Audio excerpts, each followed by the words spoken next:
slowly adapting to a new idea about evolution. No. You're listening to Brothers of the Serpent podcast. Yep.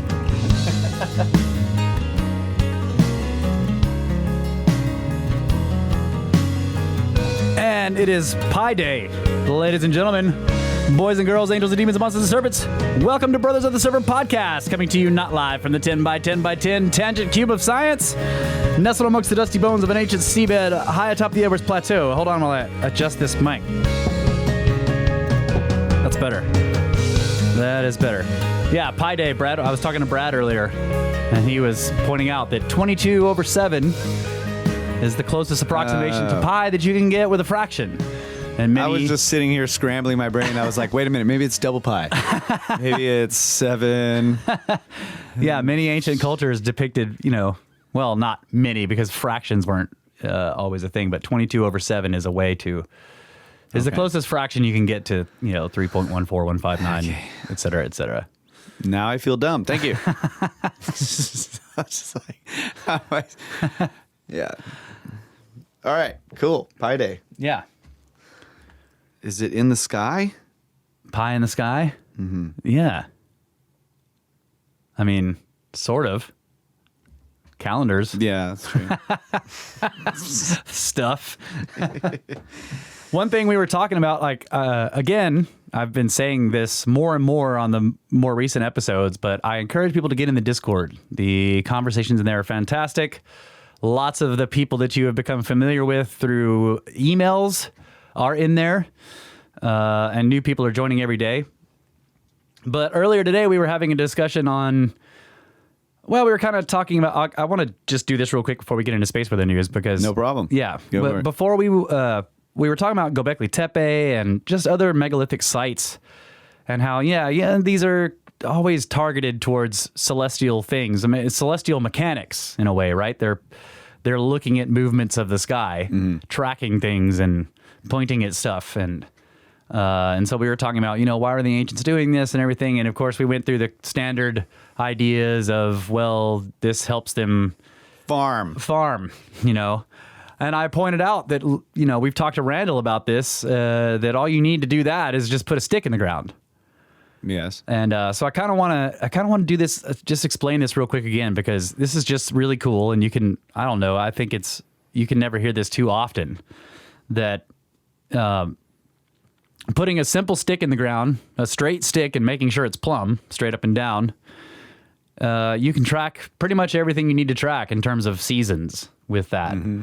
But the other cool thing you can do with it, and we were calling this the stick trick, in the Discord.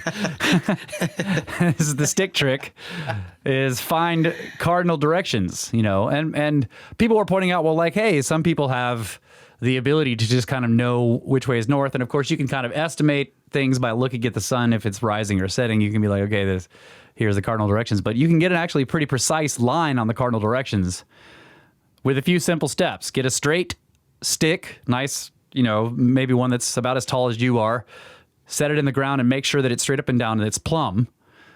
And get a string and tie it to the bottom of the stick near where the stick is going down into the ground. Make a loop. Yeah, make a loop. That's a good point. And then use the string to draw a circle around the base of the stick in the dirt or on the ground. And then you basically just watch the shadow of the stick over the course of the day and mark the two places where the top of the shadow of the stick crosses the circle. And then when you draw a line between those 2 points, that's your east-west line, and that's cardinal.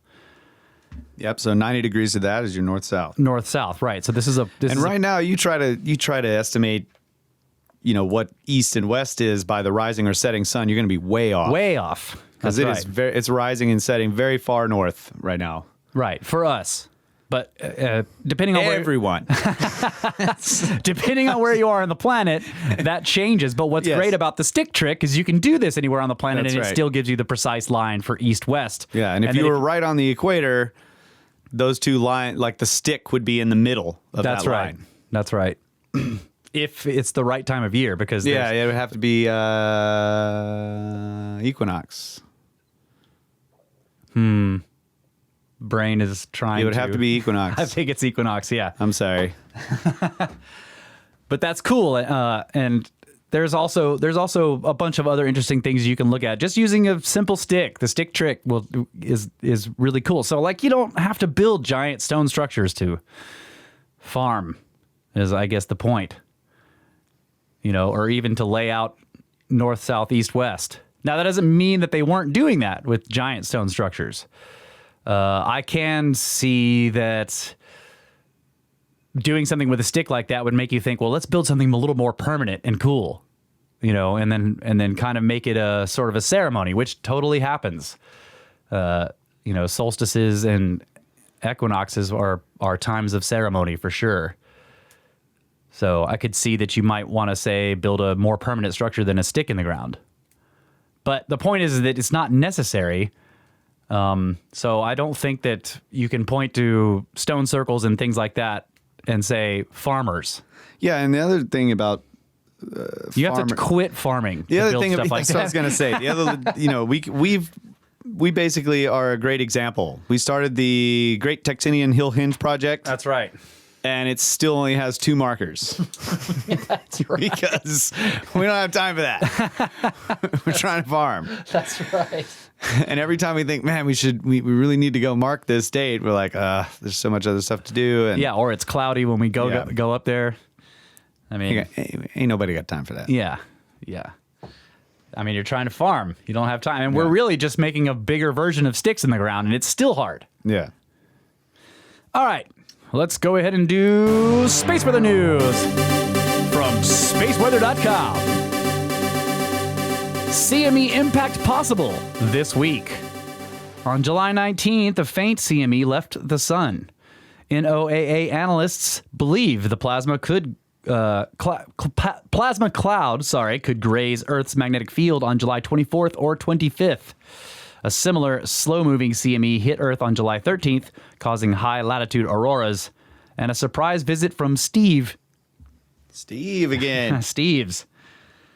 Also, Comet Neowise is approaching Earth. Tomorrow night may be the best chance to see Comet Neowise for the next 6,800 years. On July 23rd, the comet makes its closest approach to Earth, only 0.63 AU away. And the astronomical unit is like 93 million miles or 103 million kilometers. It is still visible to the naked eye barely from dark sky sites, but will fade as it recedes after this week. If you can't see the comet naked eye after the Thursday evening sky fades to black, try using binoculars. Even a little magnification brings Neowise into view. Short exposures with digital cameras reveal the comet's magnificent double tail. And we did this, and it does have there's like a thin streamer going off in one direction, and then there's a real fat one going off in the other direction. Mm-hmm. It's really cool. For reference, okay, let's see. Horlick says he cannot believe his eyes. The comet's ion tail is truly long, extending more than 20 degrees into the bowl of the Big Dipper and beyond. When the comet gets closest to Earth, the tail should be at its longest. So hope for clear skies on July 23rd. Yeah. Yeah, so things are changing on the sun. Apparently, we now have 11 sunspots. Oh! Yeah. Current conditions, solar wind speed is 302.6 kilometers per second. The density is 5.5 protons per cubic centimeter. Of course, our spotless day stretch right now is 0 because we have 11 spots.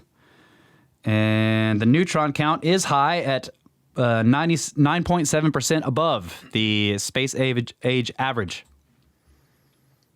Right on. Lots of neutrons out there. And 11 sunspots. When did those show up? I don't know. I could feel it today, though. Yeah. It's toasty. All right, from mysteriousuniverse.org.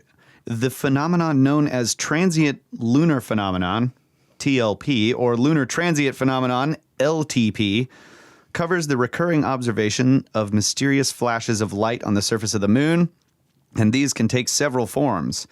Sometimes it appears as a sort of glowing mist or patch, while at others it can be merely a change in coloration of the surface, glowing tracts of area, and still more spectacular are momentary flashes or longer-lasting star-like pinpoints of light varying intensity. Pinpoints of light of varying intensity, as well as twinkling, sparkling lights that can last for minutes to hours at a time, often red or pink in hue. The phenomenon of these mysterious lights on the moon has been recorded for centuries, all the way back to the 6th century. One of the earlier modern reports was made on April 19th, 1787, when the respected British astronomer Sir William Herschel observed 3 bright red glowing spots on the dark section of the lunar surface, with the brightest of these being reported as having a luminosity in excess of that of a comet, and which he surmised were caused by volcanic eruptions. These strange lights have been sighted regularly all the way up to the 20th century and beyond, with hundreds and hundreds of logged reports of it, both by professional astronomers and amateurs alike from all over the globe. It was finally given the name transient lunar phenomenon in 1968 when British astronomer Patrick Moore wrote about it in a paper he co-authored called NASA Technical Report R277 Chronological Catalog of Reported Lunar Events. That same year, the NASA Goddard Space Flight Center made a spectacular report of having seen a cluster of star-like points in the dark area of the moon. The following year, the phenomenon was reported by astronauts on the Apollo 11 mission just a day before their historical moon landing, and astronaut Michael Collins would describe it. There is an area that is considerably more illuminated than the surrounding area. It just seems to have a slight amount of fluorescence to it. Yeah. A crater can be seen, and the area around the crater is quite bright. Later, Apollo missions would have other experiences with the phenomenon as well. In 1972, astronauts with the Apollo 17 mission observed the strange sight on several occasions. Lunar module pilot Harrison Schmitt witnessed a very bright flash of light from the orbit just north of crater Grimaldi, and command module pilot Ronald Evans also saw a slightly dimmer flash the following day in the vicinity of Mare Orientale. I hope I'm pronouncing that right. But for all of these sightings through the centuries, no one is quite sure what causes these mystery lights on the moon, and we don't know much more about them than we did centuries ago, despite the fact that they are observed and estimated several times a week. However, there are theories. One possibility is that this is caused by gas escaping from underground cavities to vent out from deep under the surface, a process called outgassing. It could also be that these light anomalies are caused by volcanic activity, meteorite strikes, electrostatic charging or discharging. Electric universe, people. Caused by the solar wind, light emission caused by rock fracturing, moon quakes, or some other seismic phenomenon, or a combination of all of the above. It could also be possible that some reports are misidentifications of terrestrial phenomena, poor observing conditions, or even, of course, more mysterious culprits such as aliens and UFOs. The fact that these phenomena have been observed for so long and is so well documented yet poorly understood has frustrated and baffled astronomers for decades. The transient and often very sporadic and fleeting nature of the lights have made them hard to adequately document and study, and there have been some who have doubted that they are really even a real lunar phenomenon at all. Skirps? Yes, we know those skirps. There have been renewed efforts in recent years to try and understand the phenomena, such as by the Association of Lunar and Planetary Observers and the British Astronomical Association, who are cooperating to try to keep an eye on where the lights have been seen in the past. There is also the ambitious telescope system erected outside of Seville, Spain, by a team of Hakan Kayal, professor of space technology at Germany's University of Würzburg.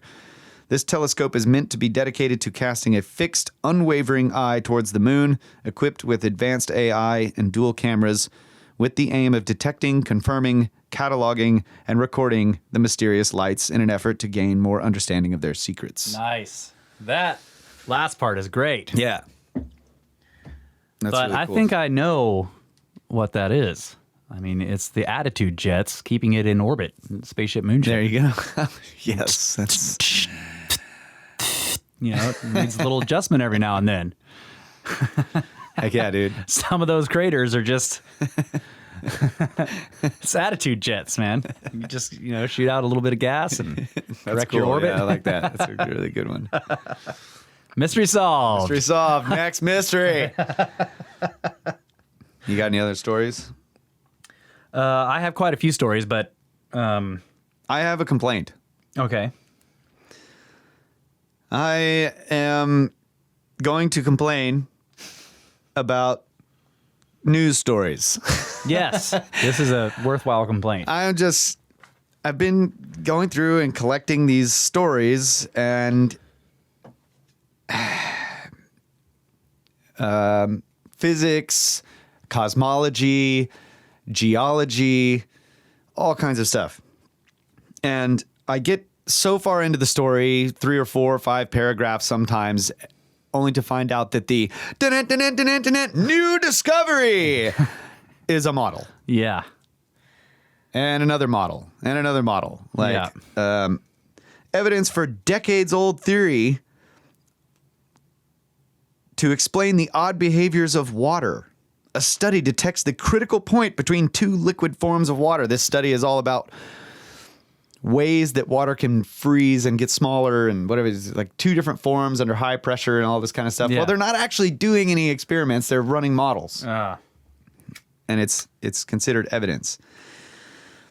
A new idea on how Earth's outer shell first broke into tectonic plates. Read. It's only a model. God dang it. Scientists. Okay, well, here's one that's I don't think this is a model, but eventually they model it. Scientists discover volcanoes on Venus are still active. New 3D model provides evidence that Venus is churning inside. God. Yeah. I'm getting, it's annoying. And so I'm just going to do this one. This is great. Look, scientificamerican.com. Jupiter eclipse proves the speed of light. The eclipse of the moons of Jupiter had been carefully observed, and a rule was obtained which foretold the instants when the moons were to glide into the shadow of the planet and disappear, and then appear again. It was found that these appearances took place 16 minutes and a half sooner when Jupiter was on the same side of the sun with the Earth than when on the other side. That is, sooner by 1 diameter of Earth's orbit, proving that light takes 8 minutes and a quarter to come to us from the sun. Scientific American, January 1848. Actual science. Actual science. Okay, I'm done. 1848.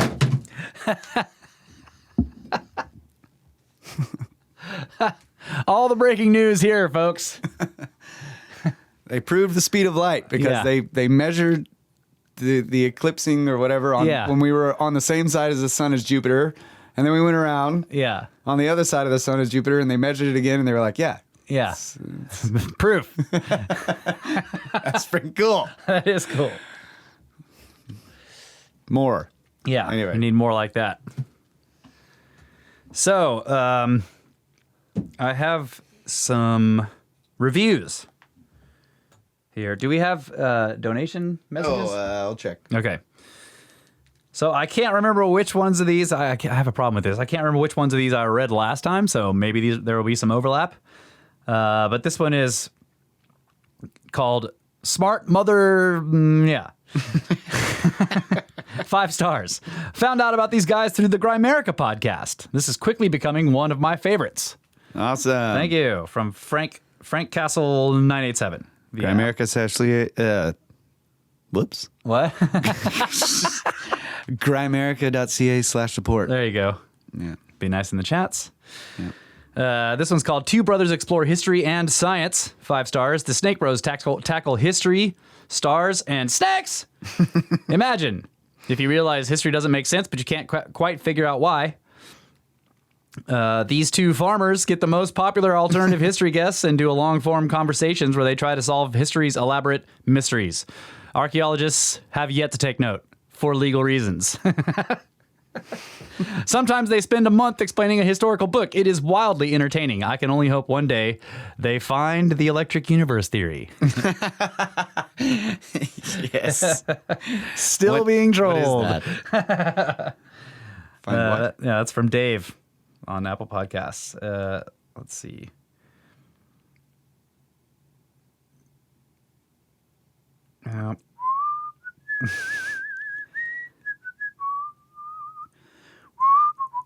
Okay, this one's called I Love You Guys. 5 stars. As a person who is spirit sensitive, this podcast really resonates with me. All the info presented by the Snake Bros is right on the money. It is exactly what my spirit guide tells me, especially the episodes on the gods of Eden. Thank you. Awesome. Thank you. And this one's titled Snakes, a must-listen podcast for anyone interested in alternative history. The 10 by 10 by 10 tangent cube of science will open your mind to the reality that we're all dumb. From Elron from Great Britain. Thank you. Yes, thank you, buddy. This one's called Not Bad for Slithering Humans. A podcast that is intelligent, quite funny, and entertaining. Serious topics reviewed by curious minds. I strongly recommend this show. Keep it up. The no politics policy is a bonus. Thank you for all the good times and learning you have provided. I have no brain, or it would have indeed had the 30% expansion. I use only the morphogenic field. The rest is just bodily functions. From Ricardo from Portugal. That's awesome. Hey, there are some people with like nothing but liquid in their brain. That's right. In their skull In their cavities. skulls. It's pretty weird. All right, this one's this is the kind of title I've been telling people to give for their reviews. Terrible podcast, 5 stars. Seriously, you need to know what you are getting into when you start to listen to this podcast. Your time, and lots of it, will be consumed, but yet well spent. The Snake Bros have an outstanding chemistry and discuss topics and materials that range from the esoteric to the mundane, such as the fundamental prehistoric garments all humans wore prior to 8000 BC. Think car talk meets stuff you should know, combined with the portal and, of course, snakes! From the J-Man. Thank you. Terrible podcast, 5 stars. Awesome. Yeah. That ought to make some people listen. It's Yeah. like what does he mean?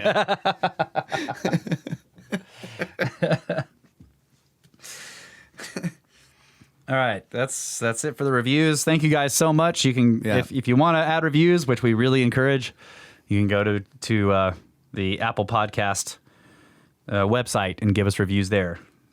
Yeah, and we do have some donations that have rolled in All since right. last week, and nobody commented. But Oh, okay. Thank you very much to everyone who donated to the Pyramid Scheme.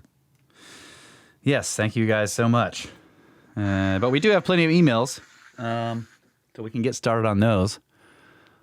And then we'll probably take a break, do a few more emails, connect with the watcher, and then jump into the more evolution. Yes.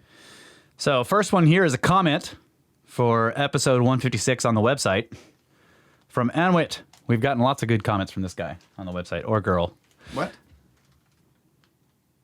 I bet I know who that is. Oh, yeah? Maybe it is. And Yep. could be. It's probably. I've read tons of comments from this person from the Okay. website. Don't know if it's the same person or not. My favorite topic to rant about. No matter how gradualistic people want to be, one day something has to be born with a different number of chromosomes than its parent to get the various counts that animals have. Fantastic point. Which is one of the things about the hybridization. You can have a totally different chromosome count from the parents in one generation with hybridization. That's right. Got to be an even number, though. That's right. For them to be According to the Watcher. for them to be Viable. Yeah. More so fertile. That's right. I guess there could be some weird chromosome disorder that might crop up and somehow Yeah. make them viable in some way. Possibly, yes. Yeah. And by the way, I followed Dr. Eugene. Well, I should talk about this later, but I followed him on Twitter, and every once in a while he posts very interesting pictures of hybrid animals that are very weird. Yeah. Dang it. That means I need to spend more time on social media. All right. So I also want to say some of these emails are quite long, people responding to the last couple of episodes. So I'm going to go ahead and dive into them, though, because, Let's hear it. yeah. This one's called Spiral Out and Keep Going from Andrew. Says, Dearest Snakes and Queen Serpent, I am deeply embedded in episode 156 right now, but I had to cry halt after hearing the evolution email fiasco. A string of thoughts invaded my mind. Like a cloud of dust, I'm still trying to rub out of my third eye. I strongly believe this interaction between yourselves and the biological robot fan is literally a microcosm of the greater macrocosm of the entire show. As one of you stated near the end in retort, "Welcome to the Brothers of the Serpent podcast." That was Kyle. He says, "I observed a number of things from this encounter. 1, what this podcast does well is intelligently and thoughtfully provoke new concepts, new ideas, and new theories to existing problems in our accepted fundamentals. That being said, there is no room for the hard no or the hard yes in any of these topics yet, at least not when you are dancing in the snake pit with the rest of us. No offense meant at all to the bio-robot, as he takes a stance many educated humans would take, but we are not like many educated humans. We are snakes! And what we have gleaned from many a book report, snake pit conversations, and personal research is the symbol of the snake has always stood for higher consciousness, not high consciousness." He says higher as in higher, like you don't really know what's going on, right? 2, one thing you did not reply to in his email was his admission that he cannot see this as a spiritual reality or something to that nature. For that, to him, I am deeply sorry. But I understand. This inability he spoke of struck a chord with me. All the ancient mysteries speak of spirals. Our sacred geometry speaks of spirals. We see spirals everywhere in the physical universe. But the most mind-blowing aspects of spirals is how they also mirror our thought processes as well. In Buddhism, the spiral is often a representation of evolution. And here is a quote which puts it into human experience.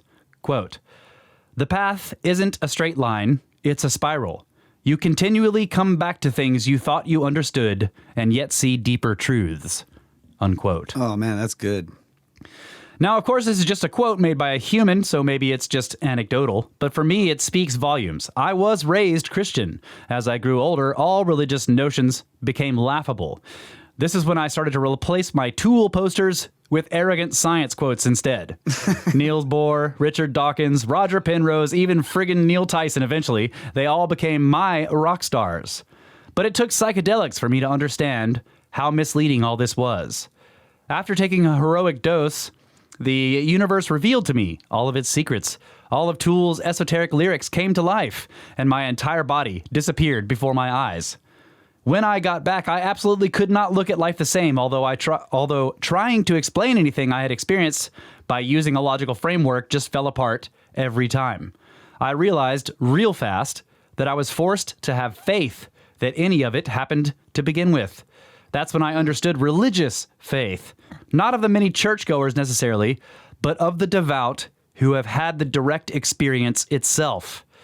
This led me, as the quote goes, back to things I thought I understood before, but with a much wider perspective. What I am getting at is that the mystics seem to have had a great appreciation for what the left-brained world calls evolution. But as the Great Brothers of the Serpent podcast shows us, as often as possible, our accepted concepts are not safe from change. Life is change. Typically, when breakthroughs occur, laughter bursts out because the larger picture was staring us in the face the whole time. Evolution is real, of course, but in the way in which our scientific world has come not only to understand it, but also come to push it on the rest of us, is like someone watching a home run derby and explaining it as baseball. Randall will appreciate this reference. Eventually, I believe we will come to call it in the West what it has always been known as by the mystics, an unfolding. And one last thing about rockstar atheists. Christopher Hitchens, Sam Harris, Lawrence Krauss, they weren't just my rock stars. All of my friends and I would talk about them as if we were talking about the most metal as F bands we could find. And the world responded in kind. These men have truly been lifted up in society to the level of rock stars, and their atheism has reached some kind of strange, snooty standard in our evolving culture.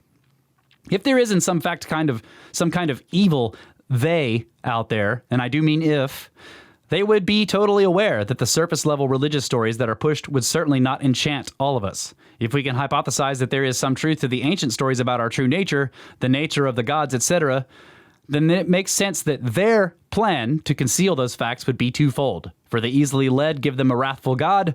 For those who won't buy in, give them rock stars to worship instead, who speak of infinite nothingness with provocative fervor. To the biorobot, consciousness is the root of all being. Therefore, like the water in which the fish swims, you will never be able to fully prove it in the physical. Instead, look to the gaps. And to the bros, hope it's not too long for the show. Love you all. See you in the pit. King Totally. I mean, it's just works of art. Some of these emails are. It's really good. Yeah. Manual for the Universe, final edition. Yeah. We need to make our own, the Spiral Edition. Spiral edition. Yeah, Manual for How the Universe Works, Spiral Edition. When you get to the end, flip it over. Start again. Start again, yeah. Read Keep backwards. going. That's right. Oh, man, I think that that's going to resonate with a lot of people, man. Thank you so much for that email. There's a lot of stuff to reply to in there, and I think some of it we'll get to later in the show, but I just wanted to read it here. That was really, really well done.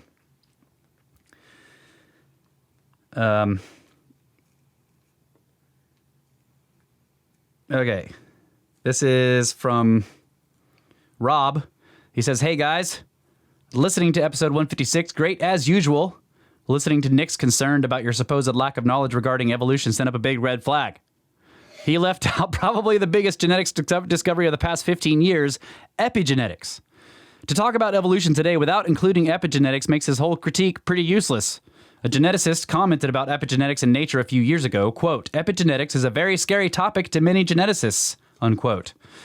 Is there any chance of epigenetics being a topic in the future? And including Brett in this conversation would also be very cool. From Rob. I would say yes. Yes. I don't know anything about it. Yeah. So, yeah, we should definitely... Yeah, epigenetics is the idea, briefly, basically, from what I understand, is the idea that genetic adaptations can change based on environmental pressures to an existing thing. Like stuff can happen, and it can make it can get new information in its DNA as it's living, and then pass that on to its offspring. Yes. Epigenetics. Yes. Right. So it's not actually in the. It doesn't start out in the code. It doesn't start out in there, and it may not ever end up in at least not at first, in the actual nuclear DNA. It's in the the RNA stuff. I think. Don't quote me on that. But well, yeah, then we need to do a deep dive. We do need to do a deep dive into that. I'm just like, genetics is. It's hard. It's always been, it's hard. Like in America before, when Graham goes into the genetic studies and stuff. Yeah. I'm totally lost. Right. Like, I guess I need to learn the lexicon for sure. It's that section is easier if you're actually reading it. Listening to it is really hard. Yeah, I should say. Did I say I was reading it? I was listening to it. That's just what we call it when you're listening to an audiobook. Kyle's reading this book. Never happened. Don't believe it. All right, we'll take a break and come back with more emails and the Watcher, hopefully. Snake.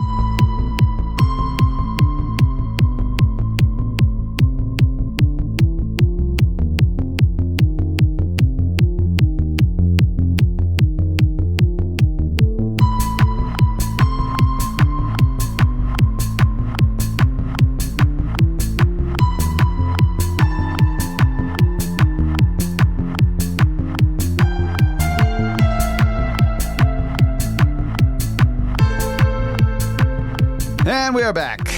Brothers of the Serpent podcast, second segment, continuing with the emails and listener communications. Hoping the Watcher will join very soon. He should be scrambling around in his modules any moment now. In space, yeah.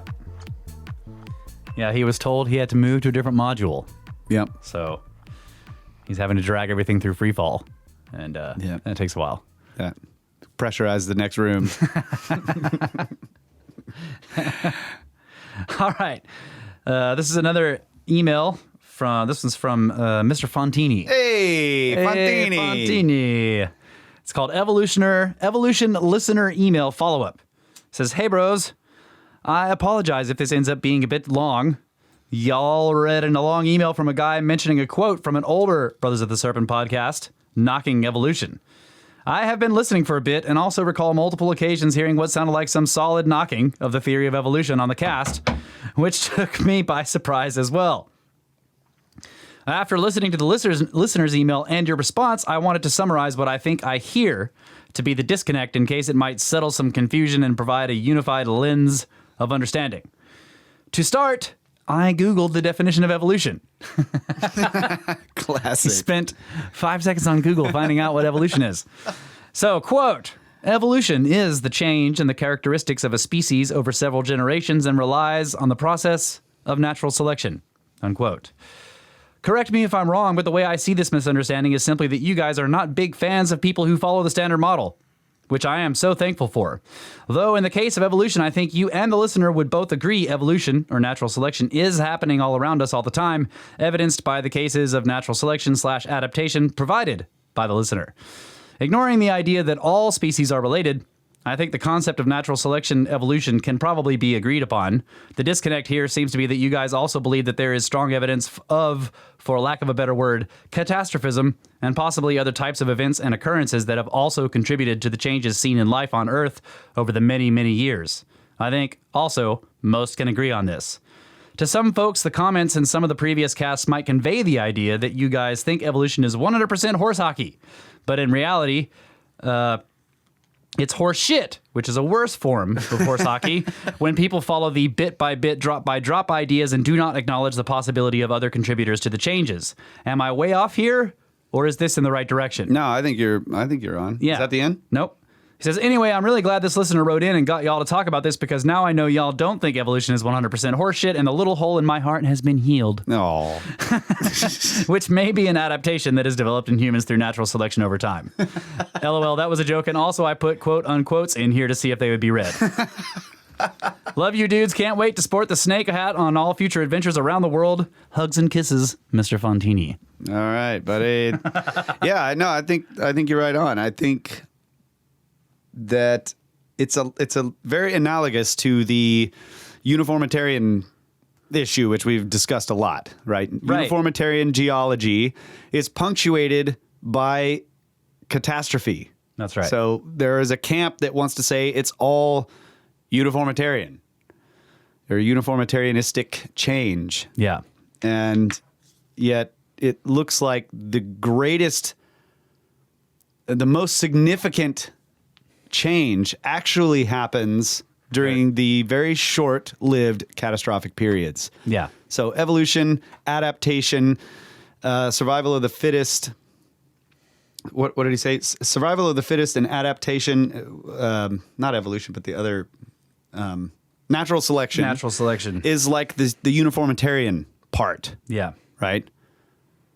Yeah. Yes, natural selection takes place when things are calm and normal and there's there are minute changes that happen over time, adaptations. Yeah. But this system is punctuated by something else that's causing drastic changes to take place in a very short amount of time. Right. That's right. And we like to explore all possibilities. And again, we'll get more into this after we're finished with the emails, because all these evolution emails, I think, are going to be... Okay, sorry. No, it's fine. I'm just saying, telling the emailers and the listeners that a lot of these topics are going to be discussed further after the emails are read, because I think this is part of the greater topic of this show and the previous one. Okay, I'm not sorry anymore. Yeah, don't be sorry. And so this is all good. Okay, so here's one from Levi. It's called Come to the Discord. Uh-huh. I love that we're getting these like native ads for the Discord from Discord peeps. It says, "Hi, Levi the mechanic here. On the promotion of the Discord chats has been ongoing for a while now. I remember when we first started it." That's right. Levi was a founding member. Thank you, buddy. Yeah. He says, "It has grown to something that is more than any of us could believe. We have new snakes show up daily, some to lurk in the shadows and watch, some to dive into discussion about diverse subjects from physics to mud floods to Mars and all in between. We do get rowdy at times, and I have been known to drunk chat from time to time." Love it. Yes, Levi has the most epic drunk chats of all time ever. They are legendary. Like he stops caring about any kind of spell check. And he just like is typing drunk and he just hits send. And it goes however it came out. And it's hilarious. It is. Yeah. He says, it is a fun place to get many views on many topics, and if you want to find out more about a topic that is hard to find, then a bounty sure gets the chats going crazy. You don't need to know anything or even have the same view to experience the knowledge that is gathered there. Beliefs and viewpoints are discussed and debated, and knowledge is traded. Art and music is exchanged, as well as outer sods, or podcasts or YouTube videos are shared. It is impossible to keep up with everything in the chats. Just slither in. We are friendly and don't bite much. Snakes! That's great. Yeah, fantastic native ads here. I feel like we should have had some like a music bed for that one. All right. This is another one from a Discord member. This is Marty, who in the Discord is Overkill. Well, wait a second. I want to try that. Let's try that. You want to put some music to it? Yeah. Let's see what we got. I don't know if this is the Discord native ad, but No. I mean, let's try that with just give a little taste. all right, with Levi. Yeah. All right, we ready? Levi the Mechanic here. The promotion of the Discord chats has been ongoing for a while now. I remember when we first started it. It has grown to something that is more than any of us could believe. We have new stinks showing up daily. Some to lurk in the shadows and watch. Some to dive into discussion about diverse subjects from physics to mud floods to Mars and all in between. We do get rowdy at times, and I have been known to drunk chat from time to time.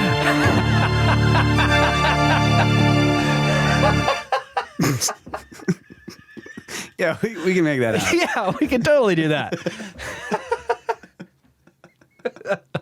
Thanks, Levi. That was fantastic. Appreciate that ad, buddy. All right, back to this one from Marty. It's called Something Greater Than Ourselves.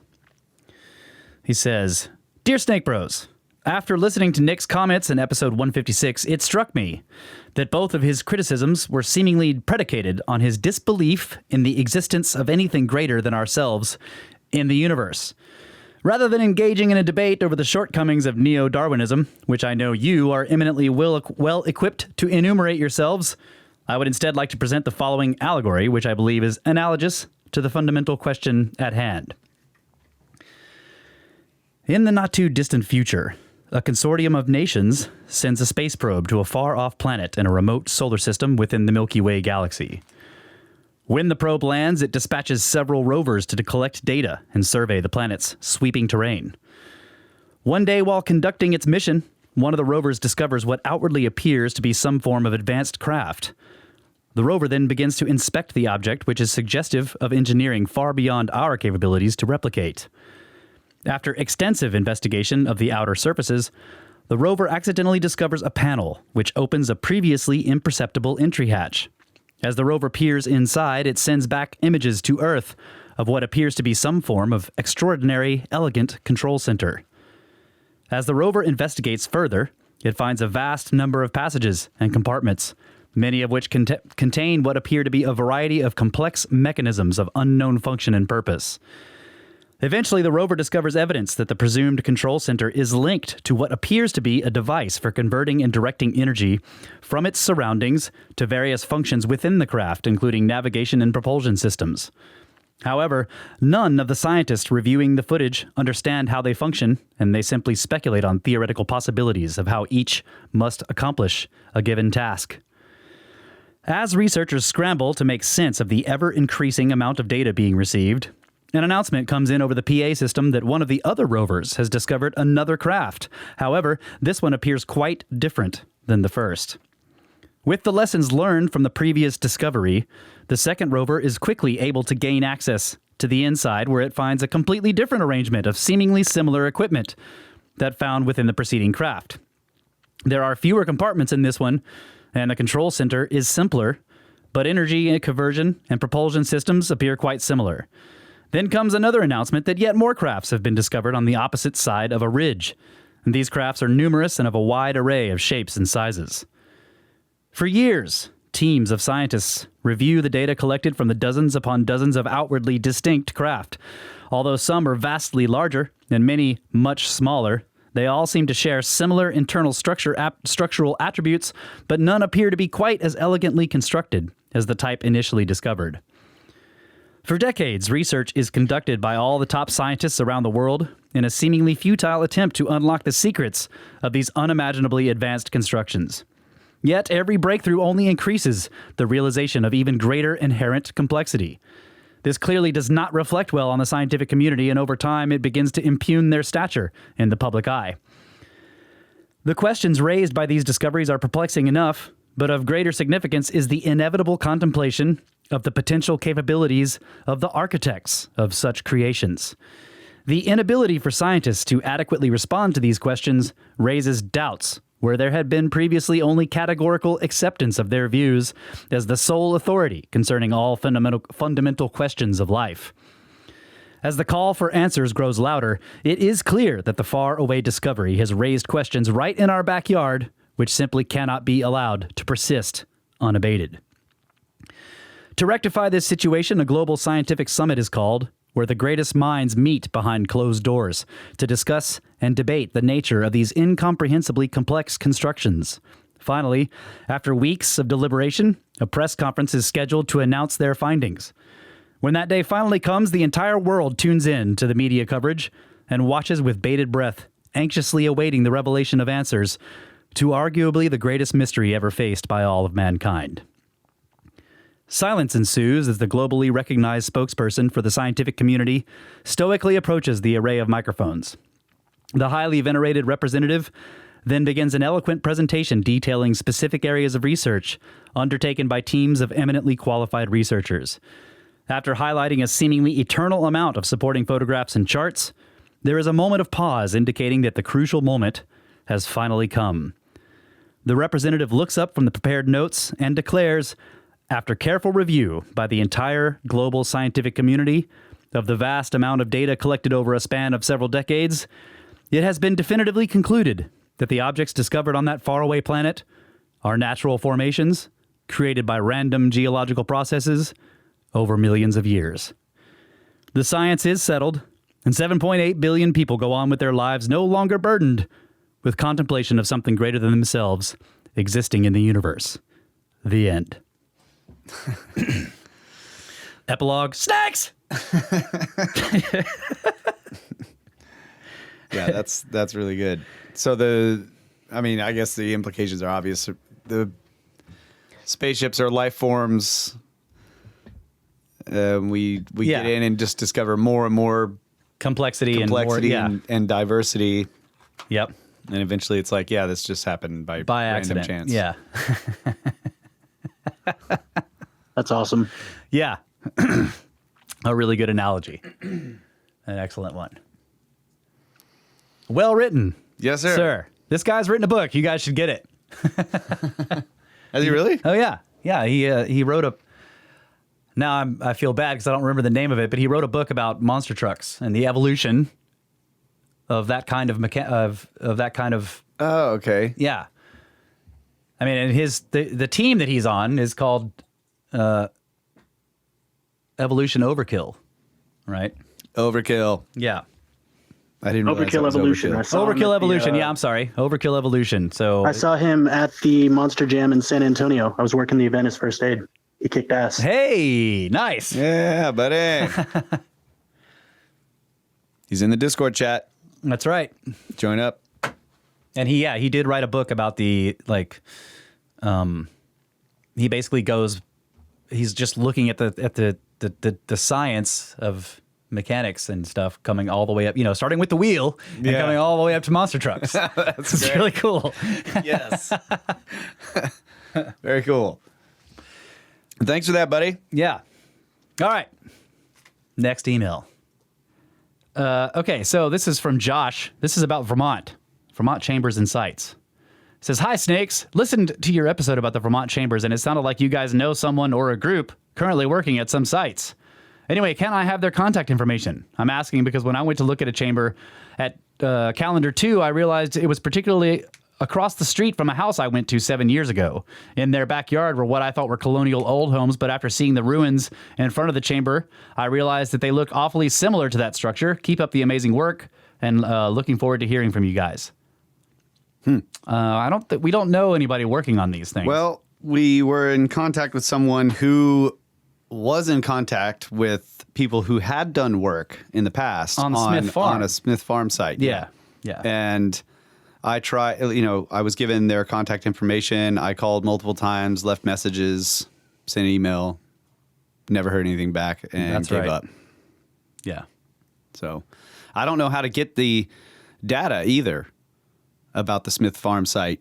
It was, I don't have the information in front of me, but the woman who did the research never published it in a public journal or anything like that. It was, I guess it was done for the state or some, Yeah, because it's the Smith Farm is now basically state forest. Yeah, it was like It's forestry land or something like that. It was done for the Forestry Service, I guess. Yeah. Or that the guy we met was Forestry Service. Yeah, and he had access to it. That's right.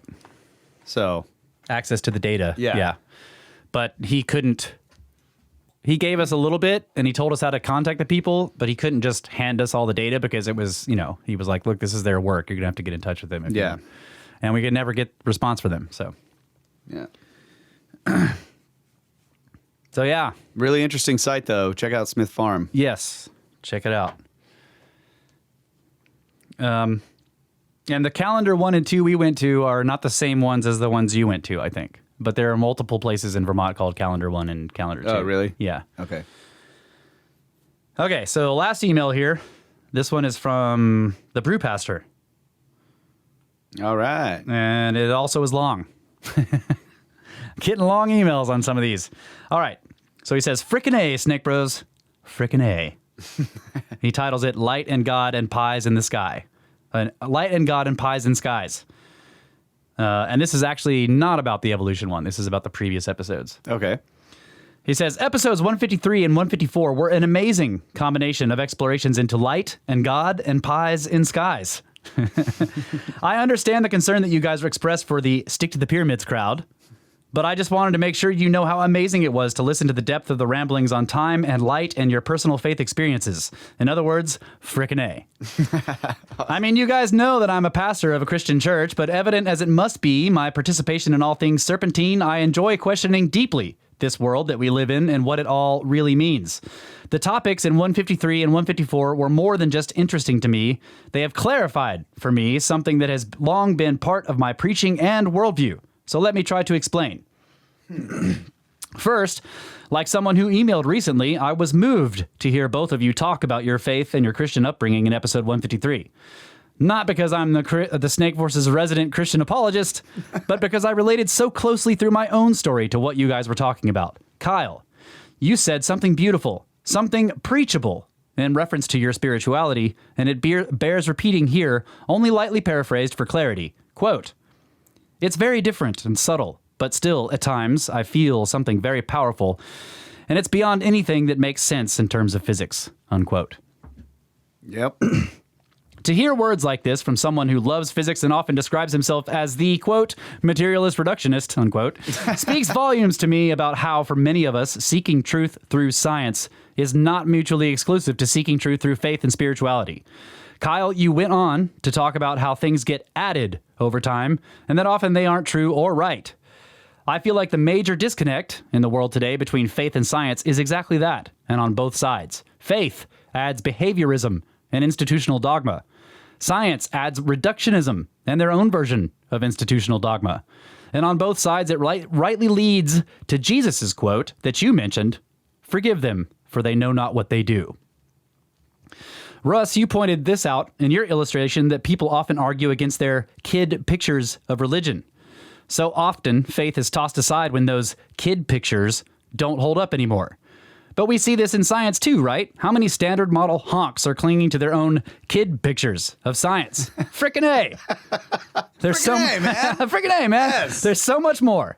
Russ, like you said, you've never lost the idea that there is something more. So, it's inspiring to me as a preacher to listen to two brothers in a tangent cube of science talk about powerful feelings that are beyond physics and an idea that there is something more. This sense of wonder is something that I hope is incorporated into my weekly preaching. So thanks for showing me I'm not the only one. But there's more, and again, I'm sorry for the lengthy email. 33% is 33%, both in brains and emails. So, in episode 154, final segment, Kyle, you start down the time/light/consciousness rabbit hole. And I just need to say thank you. Again, friggin' A. Yeah, I know, I'm cussing like a preacher. But there is a verse in the beginning of the Gospel of John that has always stood out to me in some way as key to our understanding of the world in which we live. I will share it momentarily, but let me just say that I've read theologians on this issue, and all their wonderful symbolism always ends up being just that, symbolism. It always seems to fall short of bridging the gap of our physical understanding of the world as we observe it. If truth isn't singular, shouldn't scriptural symbolism and physical observation coincide at some point? So this is what I heard. Kyle, you said that light to itself is actually not moving in the vector of time at all, so that it essentially, to itself, is instantaneous. So everything that happens in the universe in terms of the entire electromagnetic spectrum is instantaneous. So consciousness being eternal in some sense, if it is a phenomenon of the electromagnetic spectrum in any way, perhaps it is, and has been this whole time, not moving in the vector of time at all. And you sum this up by saying simply, so much light stuff. I'm stealing that for preaching, by the way. You continued, whatever these electrical pathways that are being created in my brain that are possibly containing my memories and all of these things are instantaneous and therefore eternal relative to themselves and to the three-dimensional world, we experience them as taking place over time because our physical bodies, our mass, is all moving through that vector, not at the speed of light. So your main idea seems to be, and I quote, consciousness being connected to light. And then Russ, being presented with this stuff on the fly, sums it up with this simple phrase. From the perspective of light, it is eternal. Yes. Well, the verse I was talking about, which has been central to my faith understanding, is this. All things came into being through him, and without him not one thing came into being. What has come into being in him was life, and the life was the light of all people. The light shines in the darkness, and the darkness did not overcome it. Now, if we strip away our kid pictures of the bearded cloud-sitting God guy, and imagine the word him as the probable linguistic reduction that it is, these verses seem to be talking about an initial source of life. And what is that life? It's light! Friggin' A! It shines in the darkness and is not overcome. It gives the spark of eternality to us in this three-dimensional time dilation. It is the one bit of that instantaneous, eternal dimension that we experience in some way here through our consciousness, our memories, our physical molecular structure, our very grasping at these larger questions of who and how we are. As the Watcher said, I've never heard an explanation of time and the speed of light quite like this one before. And I was amazed at how it seemed to synchronize with a theological understanding that I have been holding for some time. Thanks, guys. I know this was a long email, but as a preacher, I know how valuable it is when someone tells me that something I have said makes a connection for them. So I wanted you guys to know how you've made a connection for me. I love the pyramid stuff, of course, but I love the book reports, but please don't forget to keep pressing into the light. Your brother in fermentation, Pastor Jordan. Wow, man. Awesome. Yes, and another good quote from the Bible, let there be light. Yeah. The beginning. That's right. Very cool, man. Thank you. Fantastic set of emails this week. People, I love all you guys so much. Thank you so much, man. And once again, I have to say thanks, Nick, for getting this whole conversation going. Yeah. 'Cause this is what it's all about. That's right. You know, it's the conversations like this that made us want to do the podcast in the first place. That's right. And destroying script cards like you. Basically, that's really what it's about. I'm joking.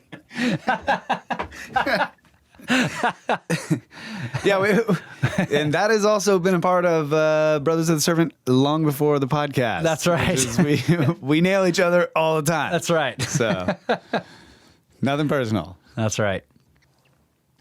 Okay. All right. So I know it's a little early, but let's go ahead and take another break, and then we'll do the second half of the show with getting into the evolution stuff. All right. Sounds good. Thanks, everybody. Thank you guys so much.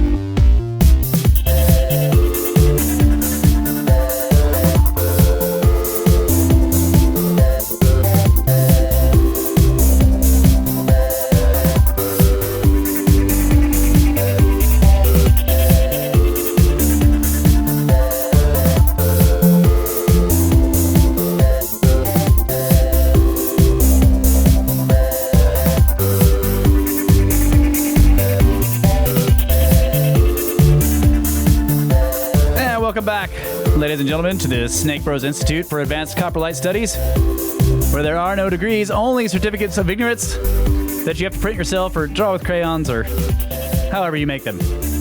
And sometimes you have to make them on every subject, just to remind yourself that you don't know anything about anything. And some of us find it... Oh, wait. We know some stuff about almost nothing. That's right. That's right. It's become a philosophical thing to me, the idea of the certificate of ignorance. You know, and I've been saying that, like, we've kind of been passing this idea around in the Discord that, like, sometimes that all of us have certain subjects upon which it is very difficult for us to print our certificates of ignorance. So true. You know, I had this problem with Kyle when we first started talking about Elastic Universe. He would be telling me about his new idea, and I was doing the thing like, no, oh my God, like standard model says this and this and this. And, you know, it took me a while to print my certificate on this. I finally got over it. I had to do the same thing with conspiracies. Yeah. That's just what happens. It's just normal. People just do stuff and everything ends up sucking. It's totally normal.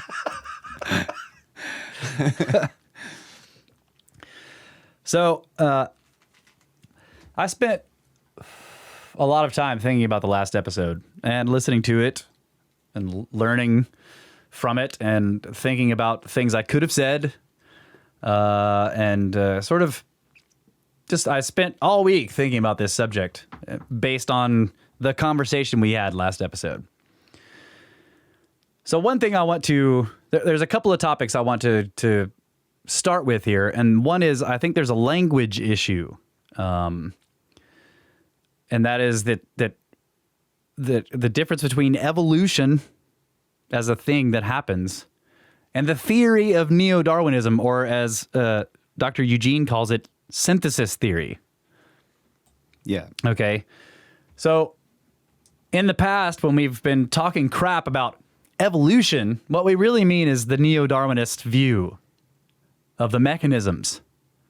Right. So I think that it's important, and like, you know, when discussing these kind of things, I think it's important to be precise with what you're talking about. So that's my fault when I've been saying it, evolution, blah, blah, blah, blah, there's zero evidence. No.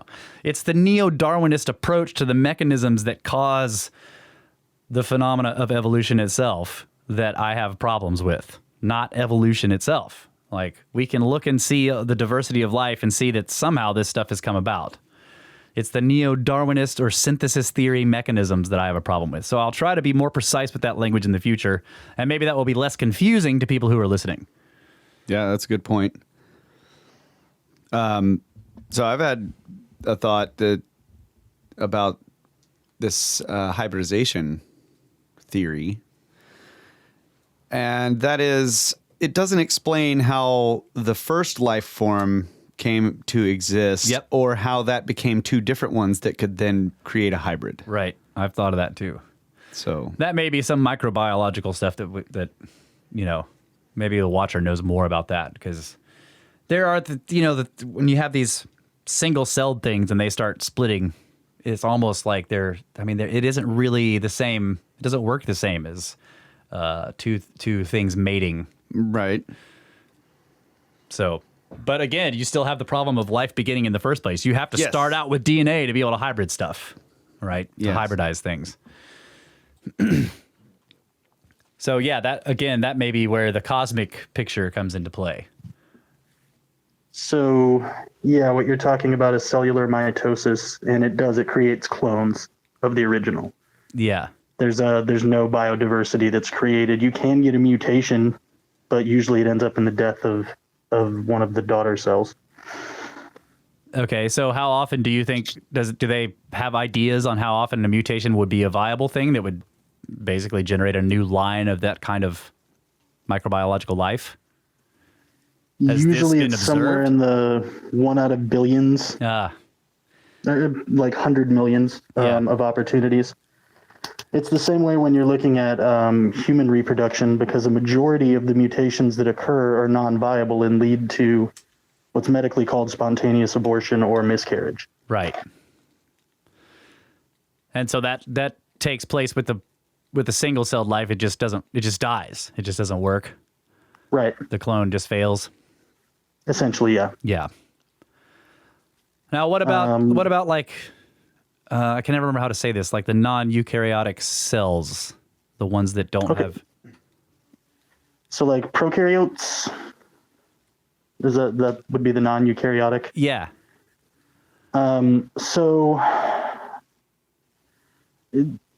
Essentially like in human reproduction, what you have is everything lines up the same way as it does in cellular mitosis of single-celled organisms. But you're taking haploids, which are basically the chromosomes line up, and then they sort of bend and form these like greater than or less than symbol-shaped things. Then it's cleaved, and one of each of the pairs ends up going on to the offspring, which is where you get half the traits from the mother, half the traits from the father. Like it's cleaved at the bend. Is that what you're talking about? Right. And so you end up with those coming together to reform a complete chromosome. Now, in terms of gene and trait expression, some of those are going to be dominant, some of those are going to be recessive. So you may end up with a stronger phenotypic expression of one of the parents. But in total, half of the genetic material comes from each parent. Right. Now, there are some things, a lot of the times the way that they'll do paternity testing is there are traits that, looking at the mother's DNA, because you know she was involved, the father's DNA has to be one way or the other. Like if the child has a recessive trait, the mother's recessive, the father has to be recessive too. If he's not, well, then he's not the father. But what they'll do when they actually send it off to a lab is they take specific areas in the genome that they know to be X number of base pairs. And then they look at the mother's. If she's this many, this is what the father has to be. And then they check those against it. And if it doesn't match up, then not the father. Okay, but so how does this match up with like the mitochondrial? I mean, are we talking, because I've never been clear on this. I know that there's a difference between nuclear or paternal. Right. And so mitochondrial or nuclear DNA comes from the combination of the two chromosomes from each parent. Right. Now, mitochondrial DNA is only carried on an X chromosome. Oh, okay. So the father who donates either a Y or an X, but in a male, for example, it's only a Y chromosome, mitochondrial DNA comes from the mother. And if the father does donate a X chromosome, his mitochondrial DNA came from his mother. It's always passed through the female. Okay. Because there's, again, no mitochondrial DNA on the Y chromosome. Right. Okay, so last week when we were talking about hybridization, this is another question I meant to ask you. There was some idea that the chromosome numbers from the two different parent species, are they always added together, or does it just come up with a different number sometimes? Like, how does that work exactly, where you get the different number of chromosomes in the hybrid? Right. So you'd have the same splitting, right? So from a human, you have, we'll just go with random numbers. So you have 15. And let's say from a chimpanzee, you get 10. So when they split, it would have to be an even number. So from a human, you get 16. Chimpanzee, you get 10. When they split, you've got 5 halves, or 10 halves, and then 16 halves on the other end. So when they go to recombine, you only have interchange up to 10 chromosomes. The other 6 would essentially pass unaltered if it somehow creates viable offspring. Okay, so basically the idea is the chromosomes need to be able to meet up with each other and bond. And that's together. where you get your genetic material interchange, right? Okay. And so when there's a like different number of chromosomes, you have some on one side that don't get to meet up with anything on the other side. Right. And then what happens to those? They would essentially, I mean, if the offspring remains viable, it would essentially be almost like clone material from that parent. Like Because those chromosomes would be identical. Okay. They would never split in the beginning. Like they would just go on whole, not be halves. Right. Okay. Which is the thing that happens with the mule that's weird, because it ends up with an odd number, which is why it can't reproduce, because the horse has, I forget how many, but those carry forward, and then the ones from the donkey come across, and it ends up with, I think, 63 total, which is really strange, and that's why it can't breed. So I wonder if it never can breed? I think this guy was implying that sometimes it does work. It are just very, very much less likely for it to work. As far as I know, they're always sterile. Yeah, but relative to this discussion, I mean, everything that I know is from somebody who never thought of it like this guy. So Well, what about to say how valid everything I've heard is? Yeah. What about chromosome disorders in a hybrid? So like there's weird, like you've got these extra chromosomes that are like clones, you say, but then let's say there's some kind of strange disorder which does pop up randomly, I guess, with even viable mating pairs. So could a chromosome disorder somehow result in in the right number where the hybrid would end up being more fertile? Potentially. I mean, it's really difficult to say based on our current understanding of genetics. It really, and this isn't really true, but I mean, almost anything's possible. Think of it in terms of, terabytes of data, right? The genome has in it, in terms of binary zeros and ones, unfathomable data stored in it. I mean, it is literally an analog to terabytes and terabytes of data. So if you consider the presence of that many switches, almost anything could be done. Just because we don't know how or we've never observed it doesn't, to me, mean that it's not possible. Right. Okay. All right. Fair enough. Yeah. Watcher, welcome to the show. Hey, thanks, guys. Yeah, glad to be here. How's the space station doing? You been cleaning it up? Yeah, I've been working on it. Have you used a vacuum What? to clean your space station? Yeah, I've heard vacuums work really great in space. You just connect a tube to the outside. If I open a window, it's going to go badly. We heard you had to switch modules. Is that what was going on? I did. Yeah. And then the module I switched to didn't have a sustenance refrigeration unit. And so I had to switch to another module right after that. The trials and tribulations of being in space, folks. That's right. It's rough stuff. The view's great.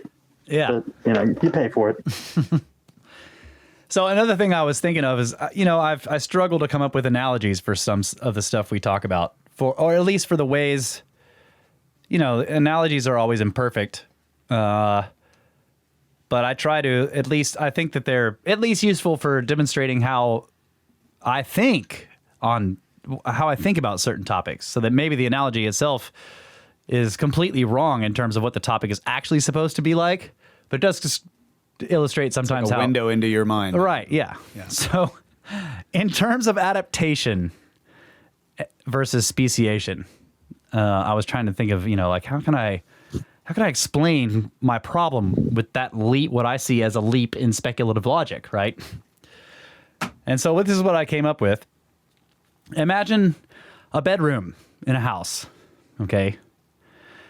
No amount of painting the walls or adding wallpaper or swapping out carpets or mucking around with changing your bed to have a canopy or putting on different comforters is ever going to turn that bedroom into a bathroom. Ever. Because the bathroom contains entire structures that are totally different from what are in a bedroom. So the analogy is, what I'm pointing out is that saying, oh, look how this moth's wings changed color is like painting the walls in a bedroom and expecting to be able to do that enough times for it to become a bathroom. It's not going to happen.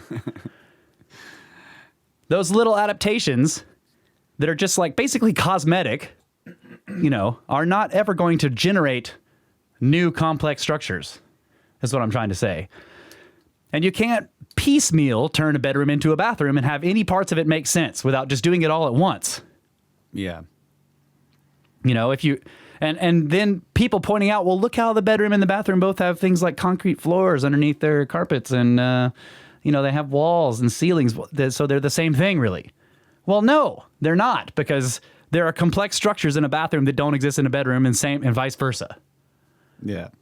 So yes, they have fundamental similarities. Like you can point out, look, they're all made of chemicals.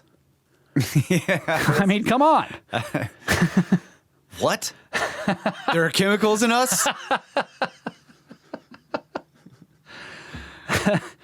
So that's the analogy I was trying to, a way to kind of express why pointing out like tiny little minute changes in some species or another, and saying that you can extrapolate from that to the larger things that are supposed to take place over long periods of time in evolution don't make sense to me, because the little adaptations we see are akin to painting the walls a different color. Right. So hopefully that makes sense. Well, No? I would ask the question, how are we defining bathroom? Like, if I pee on the floor, is it a bathroom? If I take a bath like somewhere in the room, whether there's a tub or not, does it become a bathroom? No. A bathroom then it's is a good. room that has all the equipment required for it to be called a bathroom in, like the house floor plan. It's got plumbing in the walls and structures like Gotcha. toilets and showers and drainage. Lots of it involves plumbing that is invisible to the naked eye. And you can't piecemeal that into a bedroom and have any part of it make sense, or actually, it would be detrimental to have open pipes coming out of the walls and dumping water into your bedroom for thousands of years until you eventually develop a drain. And even then, it still doesn't make sense to have water pouring out of the ceiling and onto the floor in your bedroom and going down a drain. Right? And all this would have to take place like the neo-Darwinist crap that talks that evolution. This neo-Darwinist or synthesis theory basically says that this stuff has to happen by accident tiny pieces. I think we pointed this out before, but this is the same problem with, the idea of farming grasses and eventually ending up with, wheat or something like Yes, that's right. What appears to be taking place to these scientists over these extremely long periods of time wouldn't make sense to begin the science and the art and the whole everything involved in farming. Doesn't make sense because there's no benefit from doing it. Yeah. Yeah, and I've never thought of it in these terms, but as Russ said, having a shower head in your wall that just throws water onto the floor. And over generations, that necessitates the formation of a tub and like shower curtain rod and whatnot. That would be detrimental to the specific line of that species. Yes. Yeah, because that feature. The house would fall apart before the drain eventually formed due to erosion. That's right. Right. So I was trying to talk about this in the last episode, and the term I was using was non-reducible structures, but people pointed out to me later in the Discord that the more often used term is irreducible complexity. There you go. Okay. So irreducible complexity is just talking about structures that don't make sense if you only have pieces and parts of them. They're actually detrimental, Like, and we talked about this with the eye, right? So if I have a part of the brain that is set up to handle visual information and I have an optic nerve, but it doesn't go to an actual functioning eye yet, then the standard model of evolution would say that thing would atrophy and vanish before you develop the eye. Right. That's right. Because it would be unused and it would be taking up resources. That's right.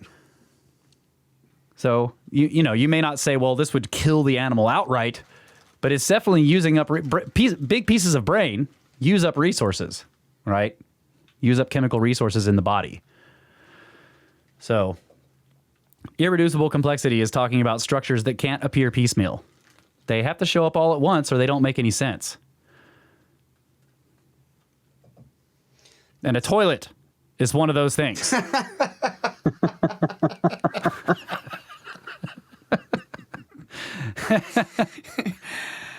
That's what I'm going to call my toilet from now on.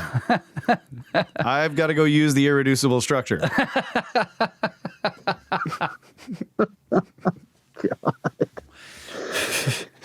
Yeah, I'm totally doing it too. I like it. It is irreducibly complex. Before we drift to a different part of this discussion, I would like to point out bananas in terms of hybridization and somebody directing that. Yeah. That was the first thing that I thought of, because the whole concept of Manners? the whole concept of 200 years from now, son, our descendants will have great grains doesn't make sense. But the banana as a hybrid, which is obvious. Yeah. Somebody engineering that and then going, all right, now let's put them all over the world. Right. I think that pretty much all of our plant food these days are hybrids, right? They're the result of long practices of hybridization by people. And what's interesting about it is you can trace them back and back and back and find out that even the earliest forms we can find are still hybrids. Yeah. Okay, so... Which is weird, because if we're all hybrids, then how could... I mean, everything you find, you trace it back and back and back, and it's all hybrids. Yeah. If hybridization theory is correct. Right? I mean, how... You see what I'm trying to say? Yeah. Like, in other words, just the grass in your yard, if you tried to figure out, like, oh, you find out, well, it's a hybrid. Yeah. Right? Because if everything is... Yep. So what are the parent species? And how did they come about? I mean, that's a good question. I don't know. So we'll have to dive more into this guy's thinking, which was the idea here. Yeah, let's do it. So he says, let's start the first section. This is from macroevolution.net. Dr. Eugene McCarthy. Somebody also pointed out that we completely missed out on the fact that this guy's name is Eugene.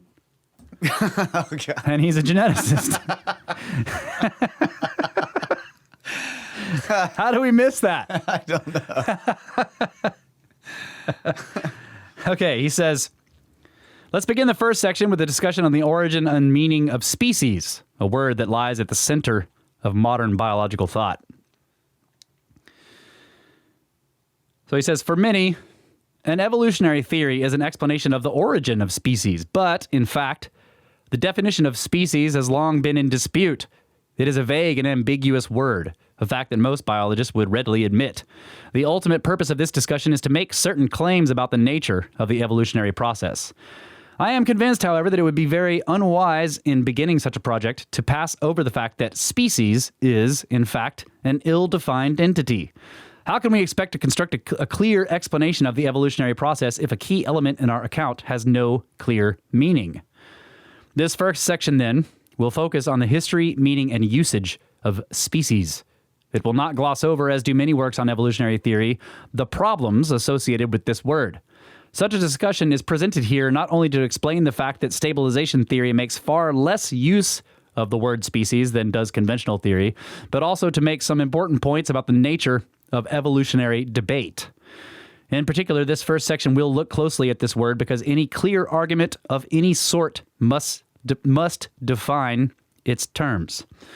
Ultimately, the exact ways in which species is used within the context of stabilization theory will be stipulated, which are quite limited in comparison with normal practice under conventional theory. But before that point can be reached, a good bit of explanation will be needed to show why such restrictions are necessary. The story of the word species begins with Plato. According to St. Thomas Aquinas, quote, the earlier philosophers who inquired into the natures of things thought there was nothing in the world save bodies, and because they observed that all bodies are movable, and considered them to be always in a state of flux, they were of the opinion that we can have no certain knowledge of the truth of things. For what is in a continual state of flux cannot be grasped with certitude, for it passes away before the mind can form a judgment of it, according to the sayings that it is not possible twice to touch a drop of water in a passing torrent. The philosopher Aristotle relates. So the philosopher Aristotle relates that. After these, what? There's so many things in that idea. Like the measurement problem in quantum mechanics. Not the same thing. Same thing. Anyway, go on. No, nothing else? I do, yeah. There's a couple other things, but keep going. After these came Plato, who, wishing to save the certitude of our knowledge of truth through the intellect, maintained that besides these things corporeal, there is another genus of beings separate from matter and movement, which beings he called species or ideas, by participation of which each one of these singular and sensible things is said to be either a man or a horse or the like. And so he said that sciences and definitions and whatever pertains to the act of the intellect are not referred to these sensible bodies, but to those beings immaterial and separate, so that according to this, the soul does not understand these corporeal things, but the separate species of those things. Like, what are we talking about? The ideal, like the Platonic solids. These are concepts. As used by Aristotle, genus and species were philosophical categories. A genus was a category and a species was a subcategory of a genus. The two terms were just as often applied to inanimate things as to living ones.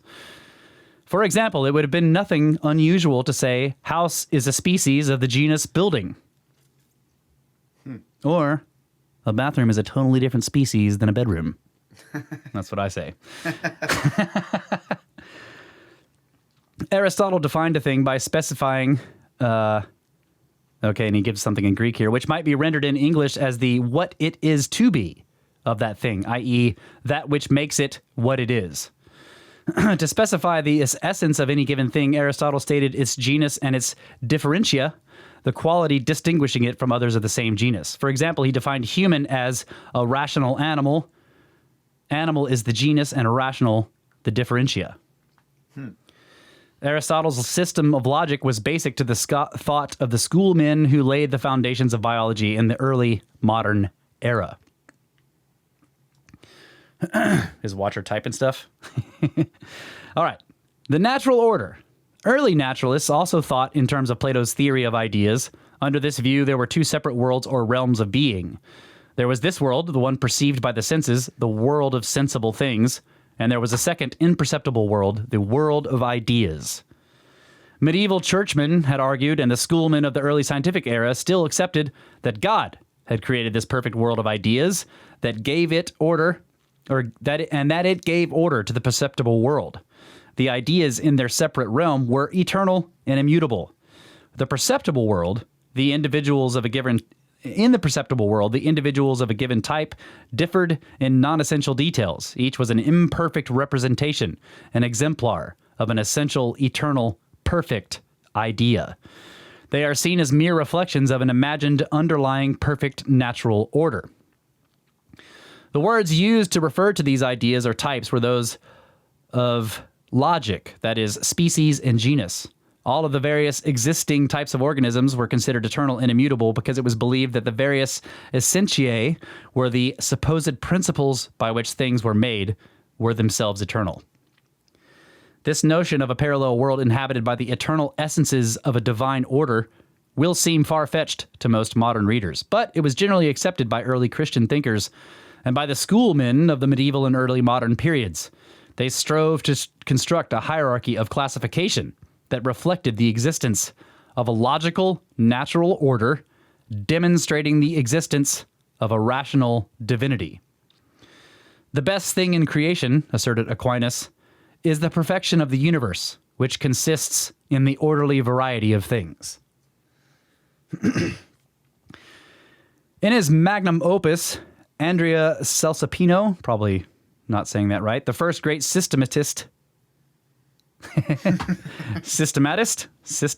don't know how to say it, of the modern era, arranged plants in a hierarchical, graduated order. or graded order. De Plantis was written in emulation of Aristotle, from whom Cesalpino borrowed the method of classification by logical division, a method familiar to every educated person from the Middle Ages through the end of the 18th century. What many biologists fail to realize is that up to about 1800, the activity of classifying organisms remained intricately enmeshed with metaphysics. The writings of classifiers of this era are so suffused with scholastic dogma and jargon that only a specialist can now understand them.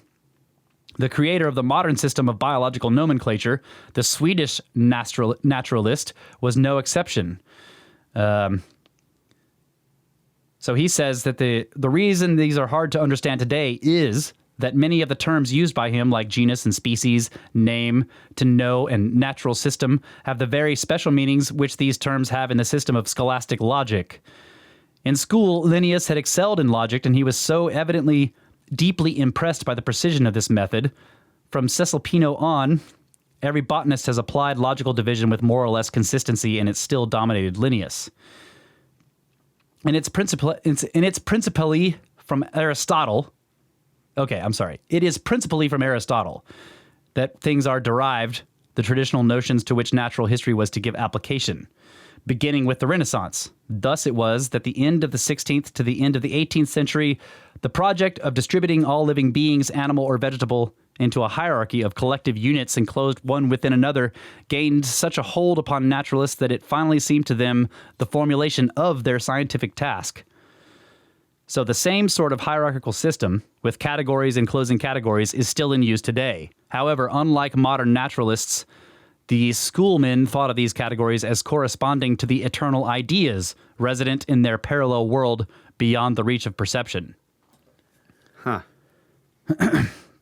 So ironically, the well-defined species is a subject with which many biologists are still concerned today. Although many religious people still claim species are eternal and unchanging, no such idea is expressed in the Bible. It says only that animals and plants were created in the beginning, not that they remained the same thereafter. Modern religious thinkers who adhere to the notion of immutability obtained it from the schoolmen, who in their turn took it from Aristotle, a pagan, who did make such a claim.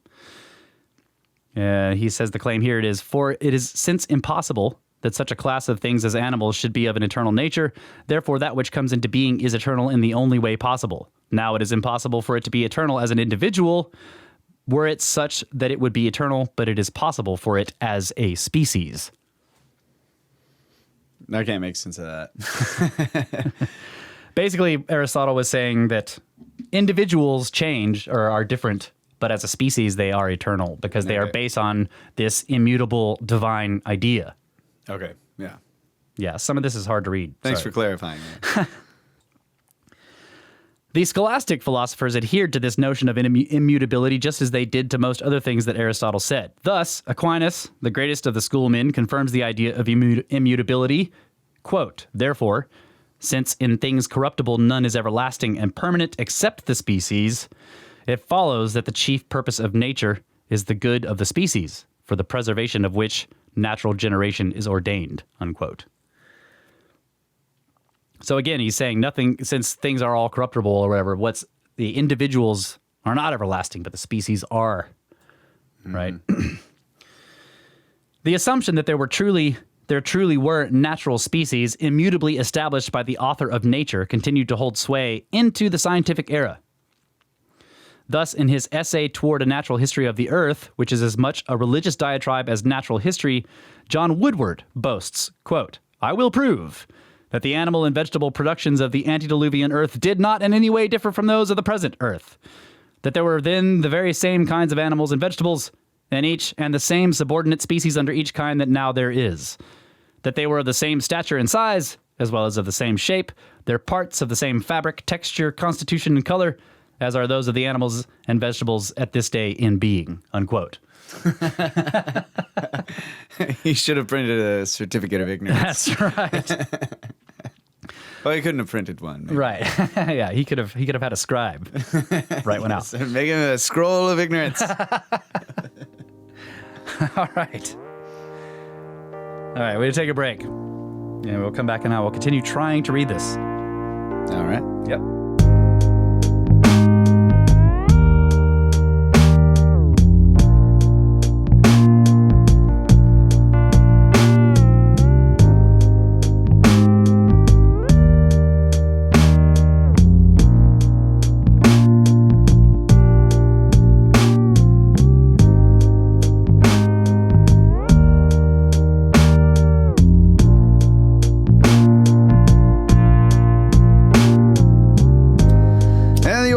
of Snakes Part 2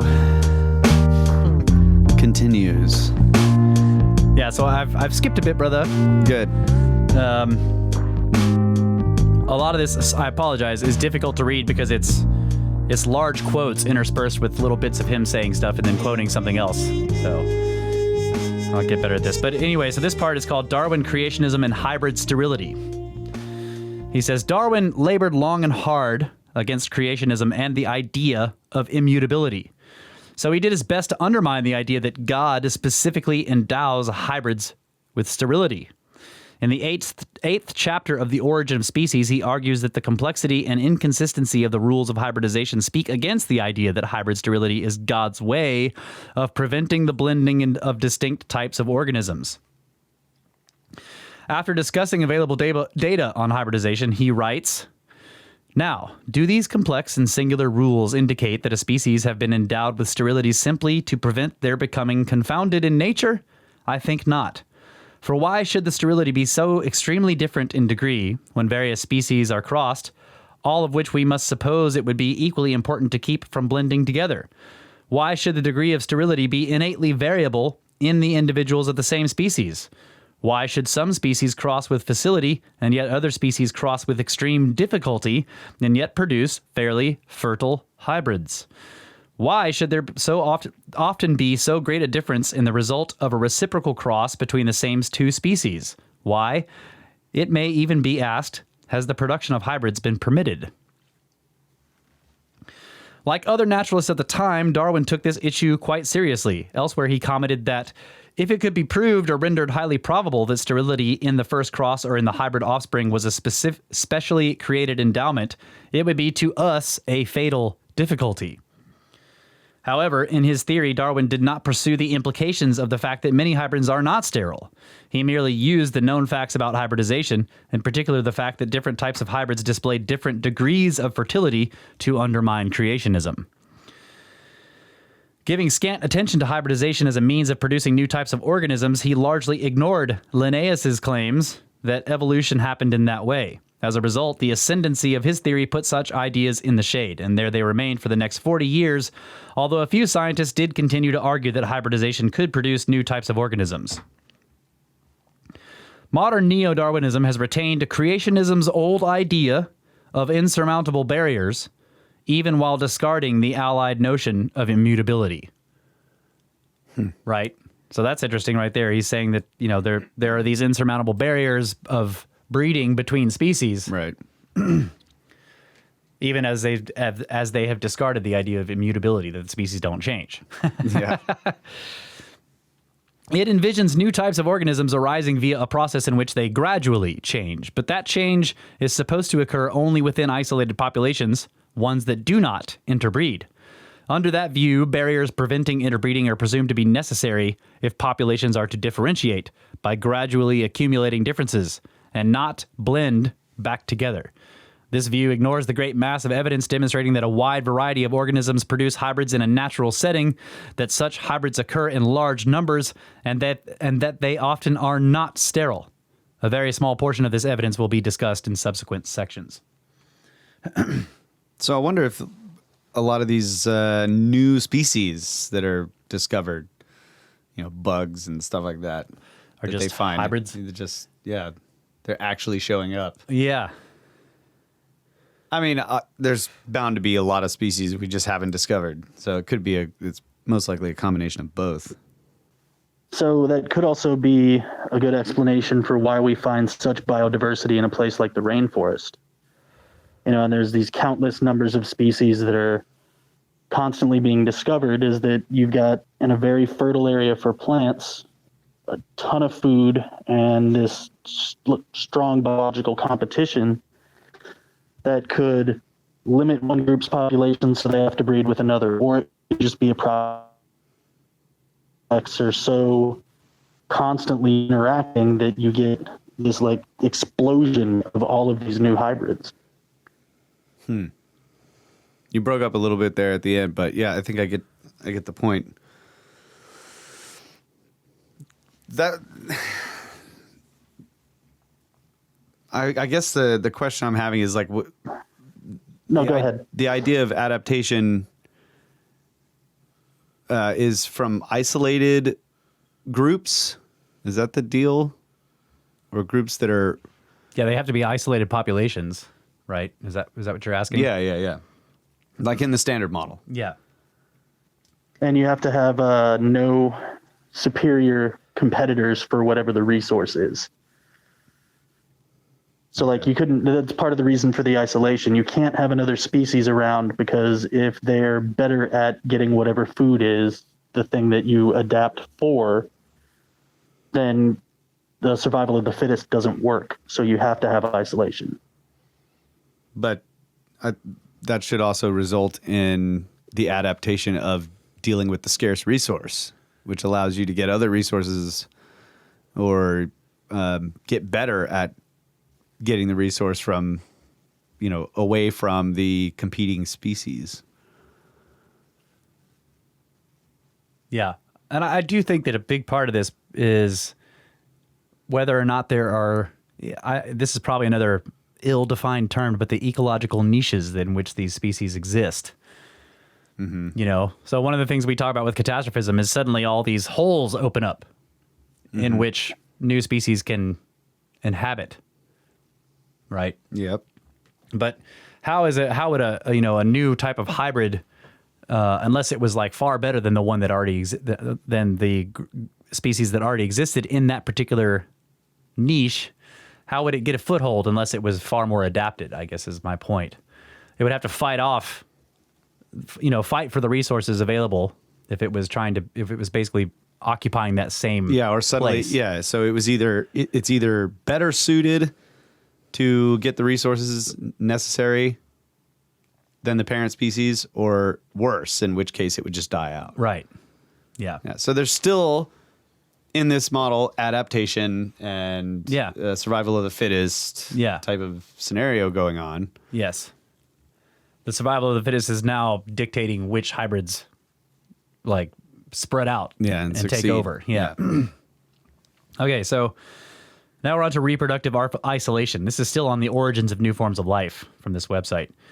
He says, reproductive isolation is widely considered an essential ingredient in defining the word species, but it itself is vaguely and inconsistently defined. Definitions of species in terms of reproductive isolation are called biological. The main intellectual motive for using biological definitions has been the widespread belief that interbreeding populations will blend together. Darwin clearly thought reproductive isolation is important in maintaining distinct populations. For example, in Origin of the Species, he says, species within the same country could hardly have kept distinct had they been capable of crossing freely. Elsewhere, he writes, indeed, it is obvious if all forms freely crossed, nature would be chaos. The idea that reproductive isolation is key in the production and maintenance of distinct forms is certainly emphasized in neo-Darwinian theory. A theorist is free to imagine and model the evolutionary dynamics of a population satisfying the constraints of these definitions, but for a taxonomist, is that how you say that? Yeah, I think so. Such a definition is an arduous criterion because it can be extremely difficult to determine whether two organisms are actually or potentially interbreeding. The impracticality of such a criterion becomes evident as soon as one considers, 1, how many pairs of populations might, on a purely hypothetical level, interbreed, which is millions, and 2, that each such population is typically composed of millions of individuals distributed over a broad geographic range. How much work, then, would be required to evaluate whether a single such pair is actually or potentially interbreeding? Long ago, John Locke perceived the difficulties inherent in such definitions. As he put it, if the species of animals and plants are to be distinguished only by propagation, must I go to the Indies to see the sire and dam of the one, and the plant from which the seed is gathered and produced the other, to know this be the tiger or the tea?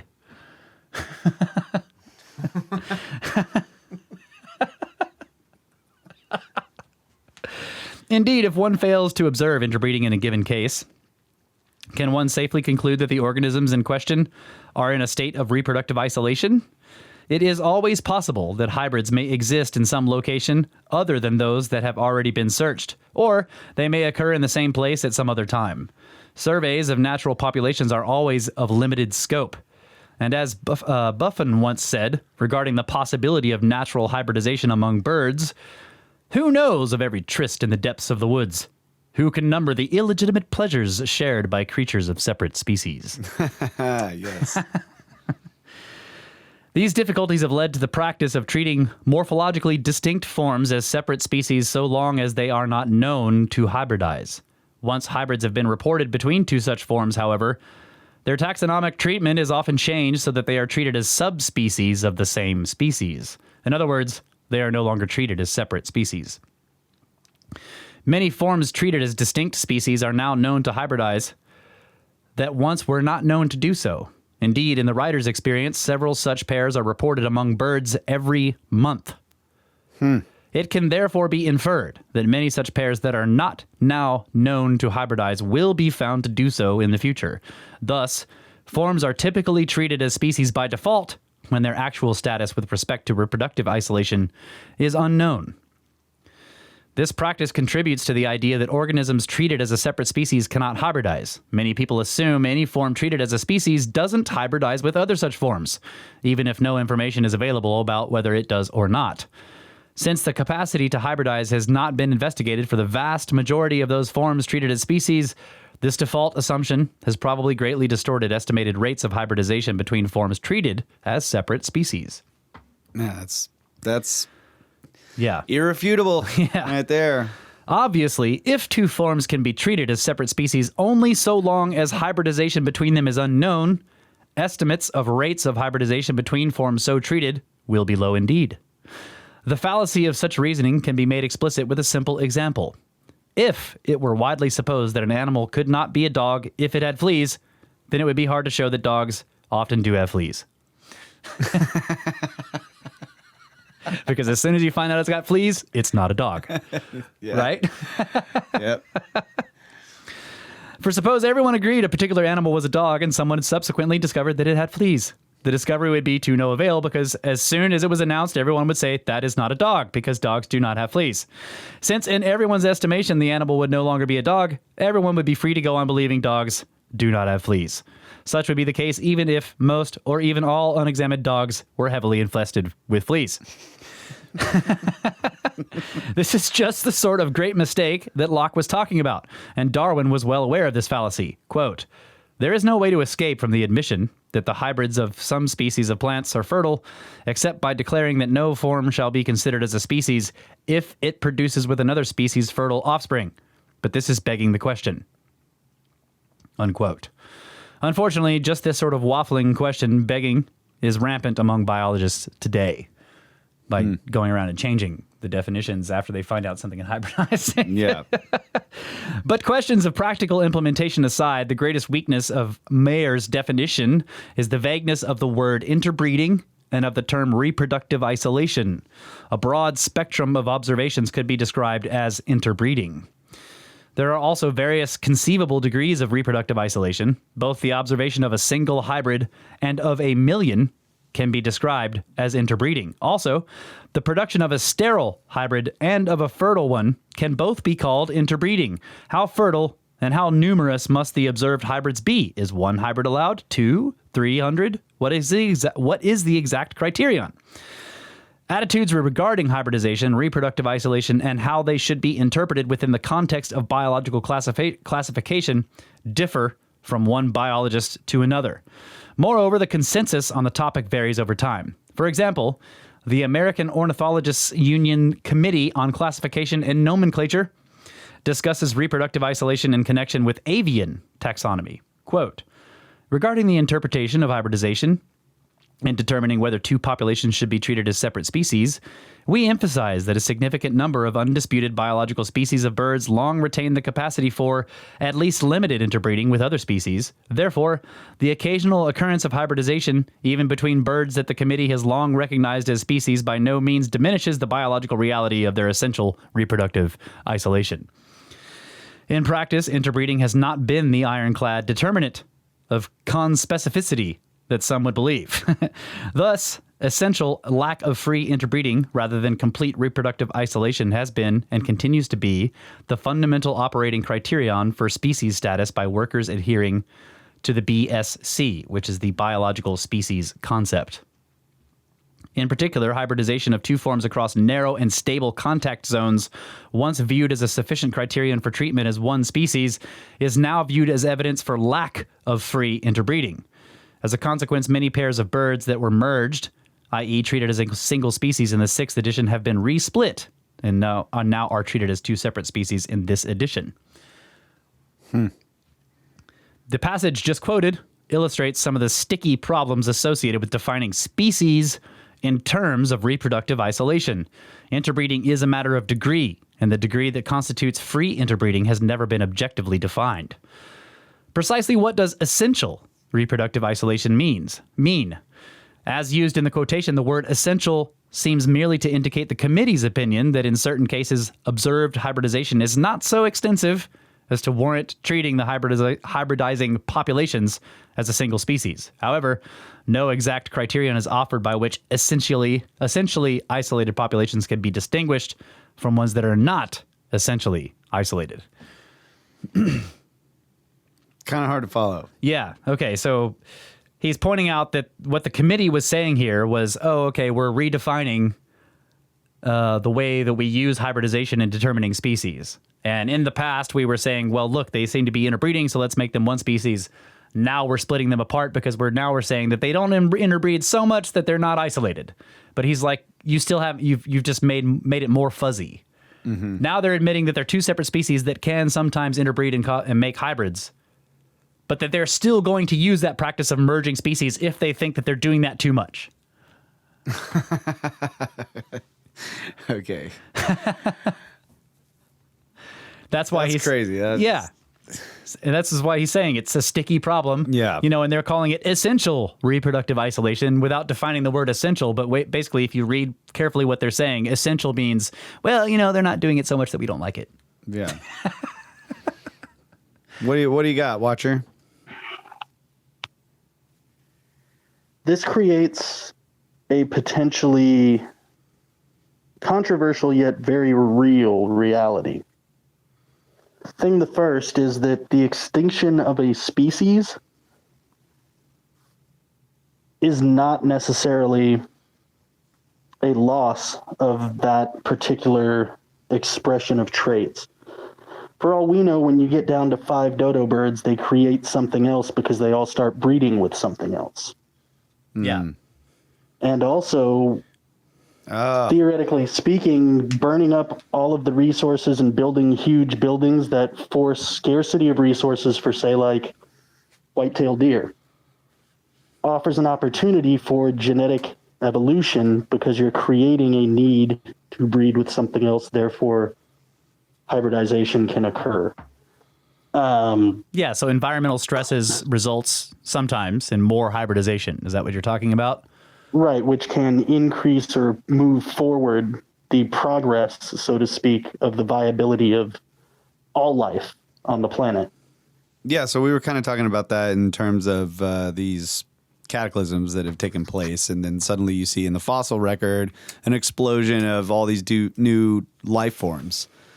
So right. What you're pointing out is this, a small example of that with a city or something, but in the event of a catastrophe, you'd have all these animals that survived of all the various different species, and then they start interbreeding and create a whole bunch of new life forms because they don't have a whole lot of each other, like they're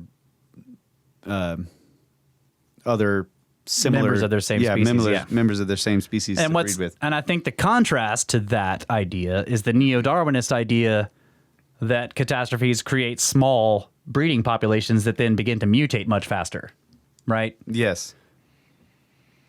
But the hybridization and stabilization theory says that the new species come into being by hybridization because of the lack of other fellow members of your same species, or imprinting, where... Imprinting, yeah. Yeah. That's really interesting, too. Oh, Jesus. What? The thought that just occurred to me is, there's that saying like, oh, I wouldn't sleep with you if you were the last person on Earth. That's cool. Something else will.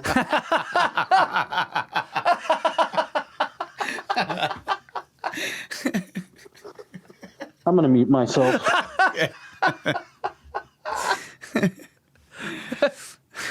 Fantastic joke there, Watcher. Okay. All right. The writer knows from his own research that avian contact zones vary greatly from one to another in width and stability, as well as in degree of reproductive isolation measured in terms of the numbers of hybrids they produce and in the fertility of those hybrids. Regarding the activities of taxonomists, Ernst Mayr once wrote that, quote, an outsider would never realize how many interesting cases of evolutionary intermediacy are concealed in the seemingly definiteness of the species and subspecies designations, unquote.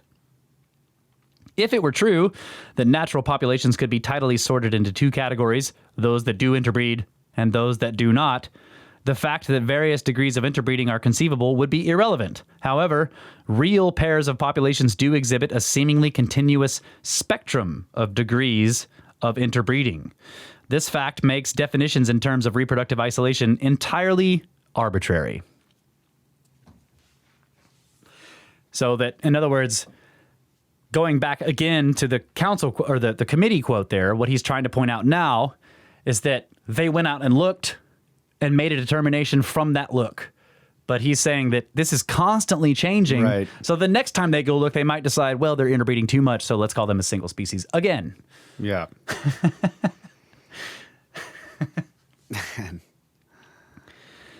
So, although he sporadically used biological definitions of species as the occasion suited him, Darwin was clearly aware the fertility of hybrids was an impractical criterion.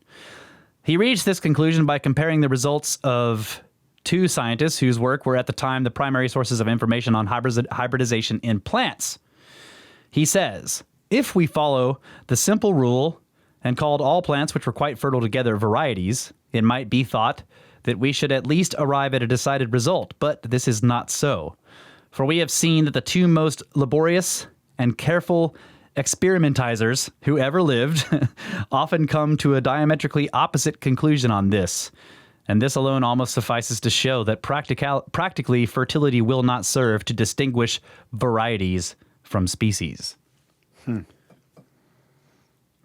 Indeed, Darwin was well aware that the fertility of hybrids is a continuum, varying from one type of cross to another. Thus, he points out that, quote, with forms that must be ranked as undoubted species, a perfect series exists from those which are absolutely sterile when crossed to those which are almost or completely fertile. The degrees of sterility do not coincide strictly with the degree of difference between the parents in external structure or habits of life. In other words, the amount of fertility or sterility of a given hybrid has nothing to do with the morphological differences between the parent species. Which is, like all of my, classical schooling tells me that's got to be wrong, Yeah. right?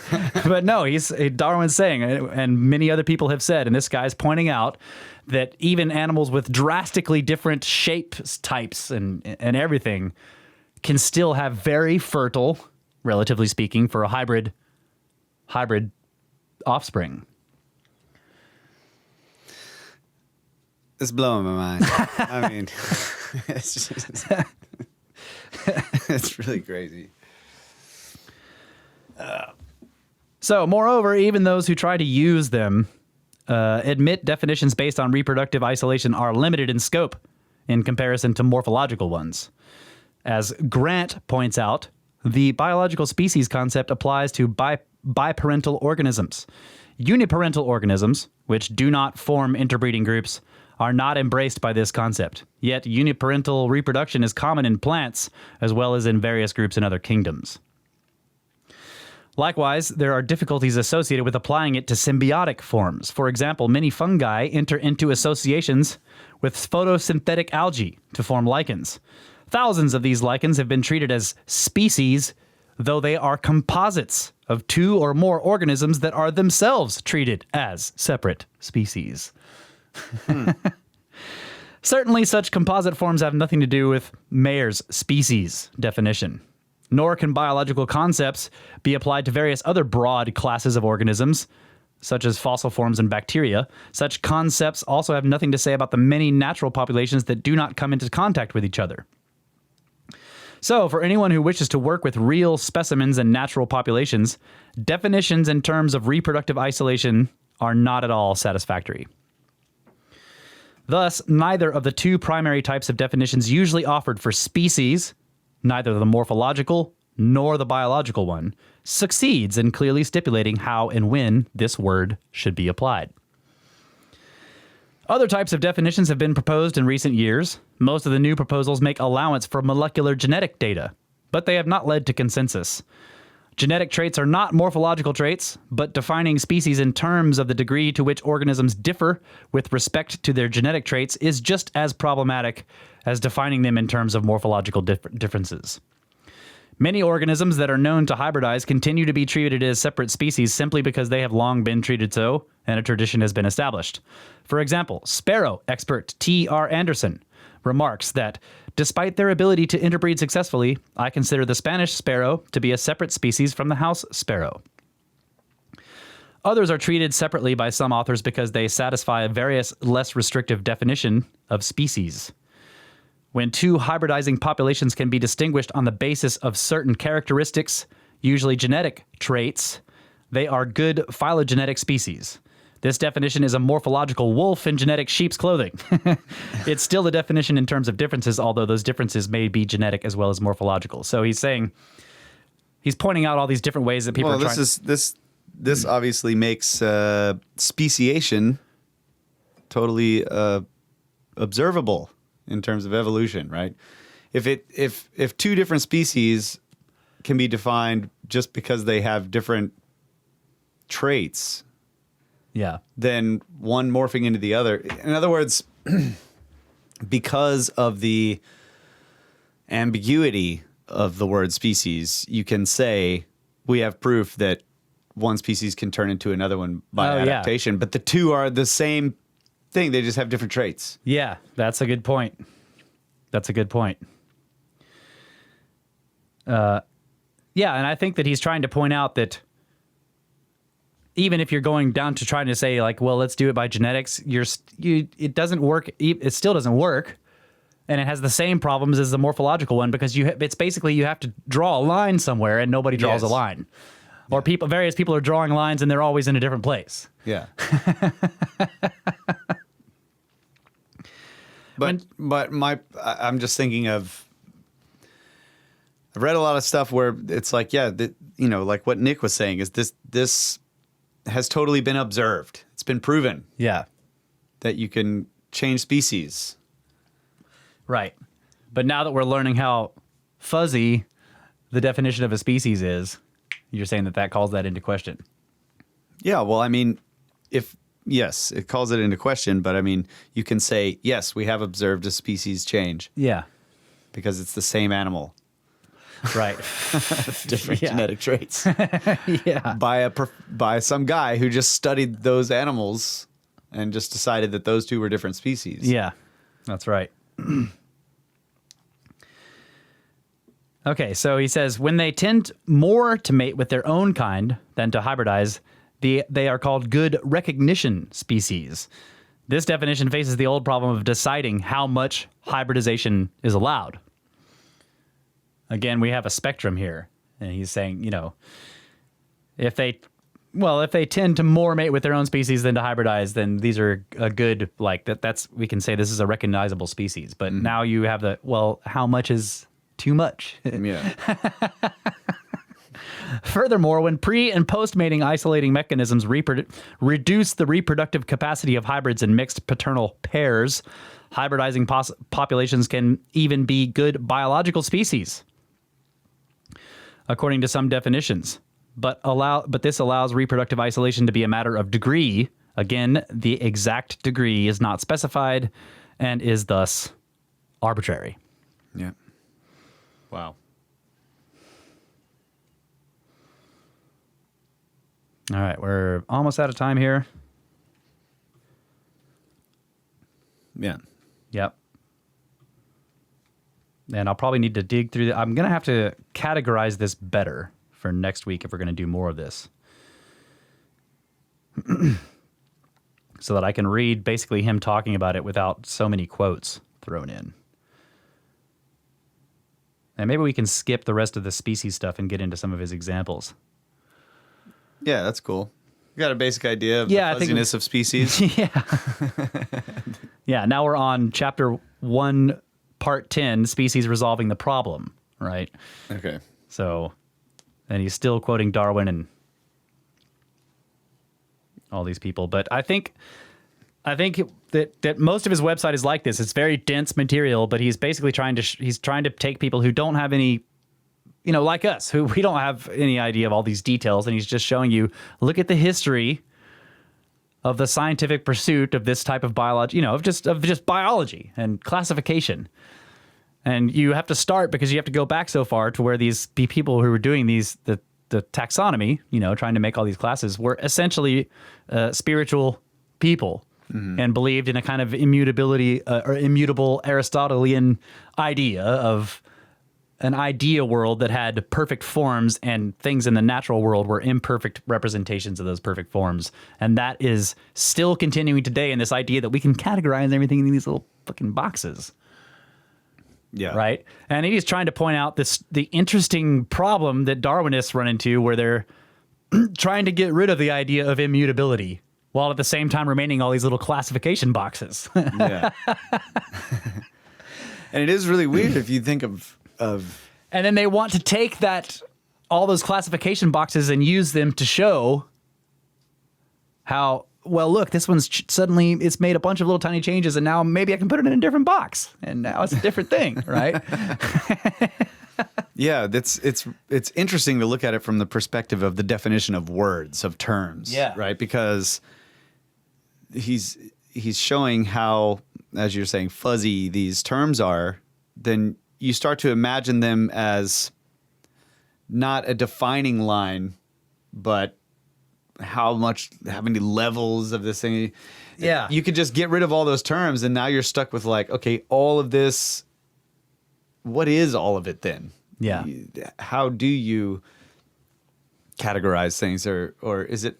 Can you even do it? Yeah. And we have all going back to the DNA thing. When you start to look at the most minute building blocks, they all look the same. Yeah. Just different arrangement of the building Yeah. blocks. Look at all these things. They're all made of chemicals. Yeah. So busy now. Look at all these little things. But it's almost the same problem as looking at the universe in general. We're trying to dig into these things and try to figure out, okay, well, here we can categorize all the elements, right? Yeah. And then you keep going smaller and smaller, and you're like, okay, well, then all of them are made up of this same stuff. And then all of those things are made up of this same stuff. It's all the same information, just exhibited in different arrangements. Yes. And how do these different arrangements come about in physics and in chemistry? Right. There are different environments where they come together in such a way, almost like mating, right? Yeah. I heard that. Over me. Over me.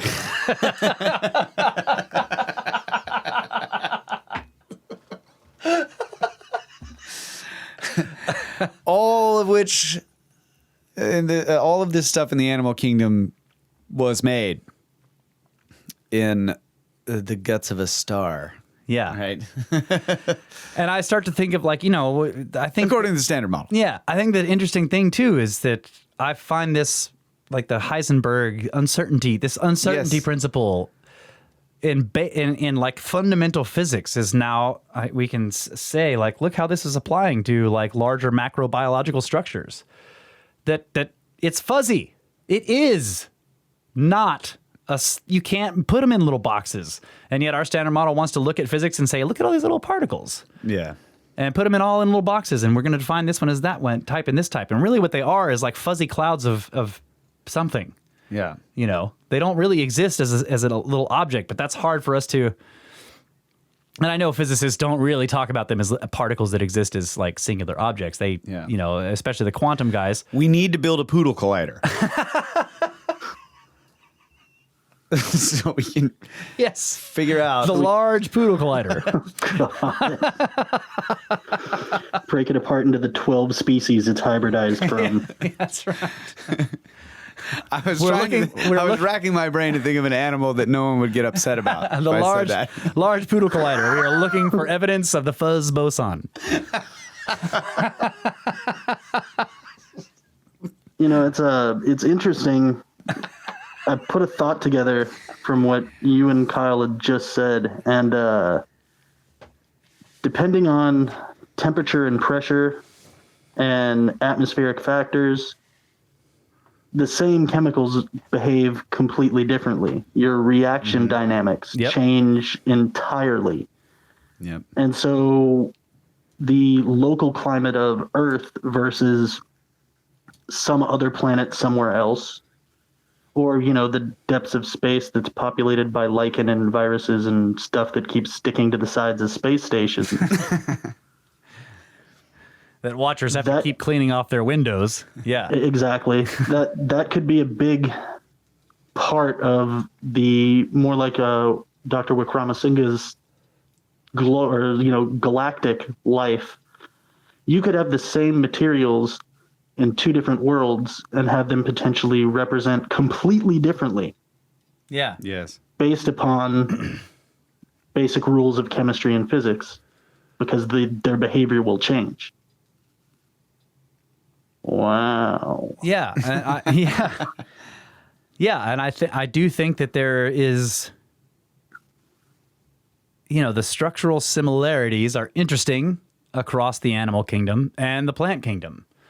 You can kind of look at those and see how they all kind of have these same similar features for the most part. In the animal kingdom, things have legs, and just stuff like that where you can, and most animals have eyes. Whoa. What?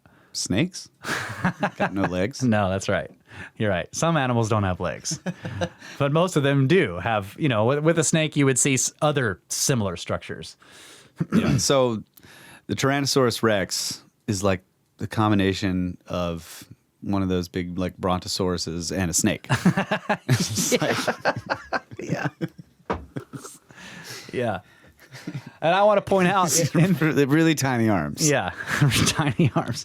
And I want to point out in the last episode when I was reading off the different hybrid types that he has listed on his website that none of us noticed this hybrid combination that I read at the very end, which was water snake and chicken. Water snake and chicken. Flying squirrel.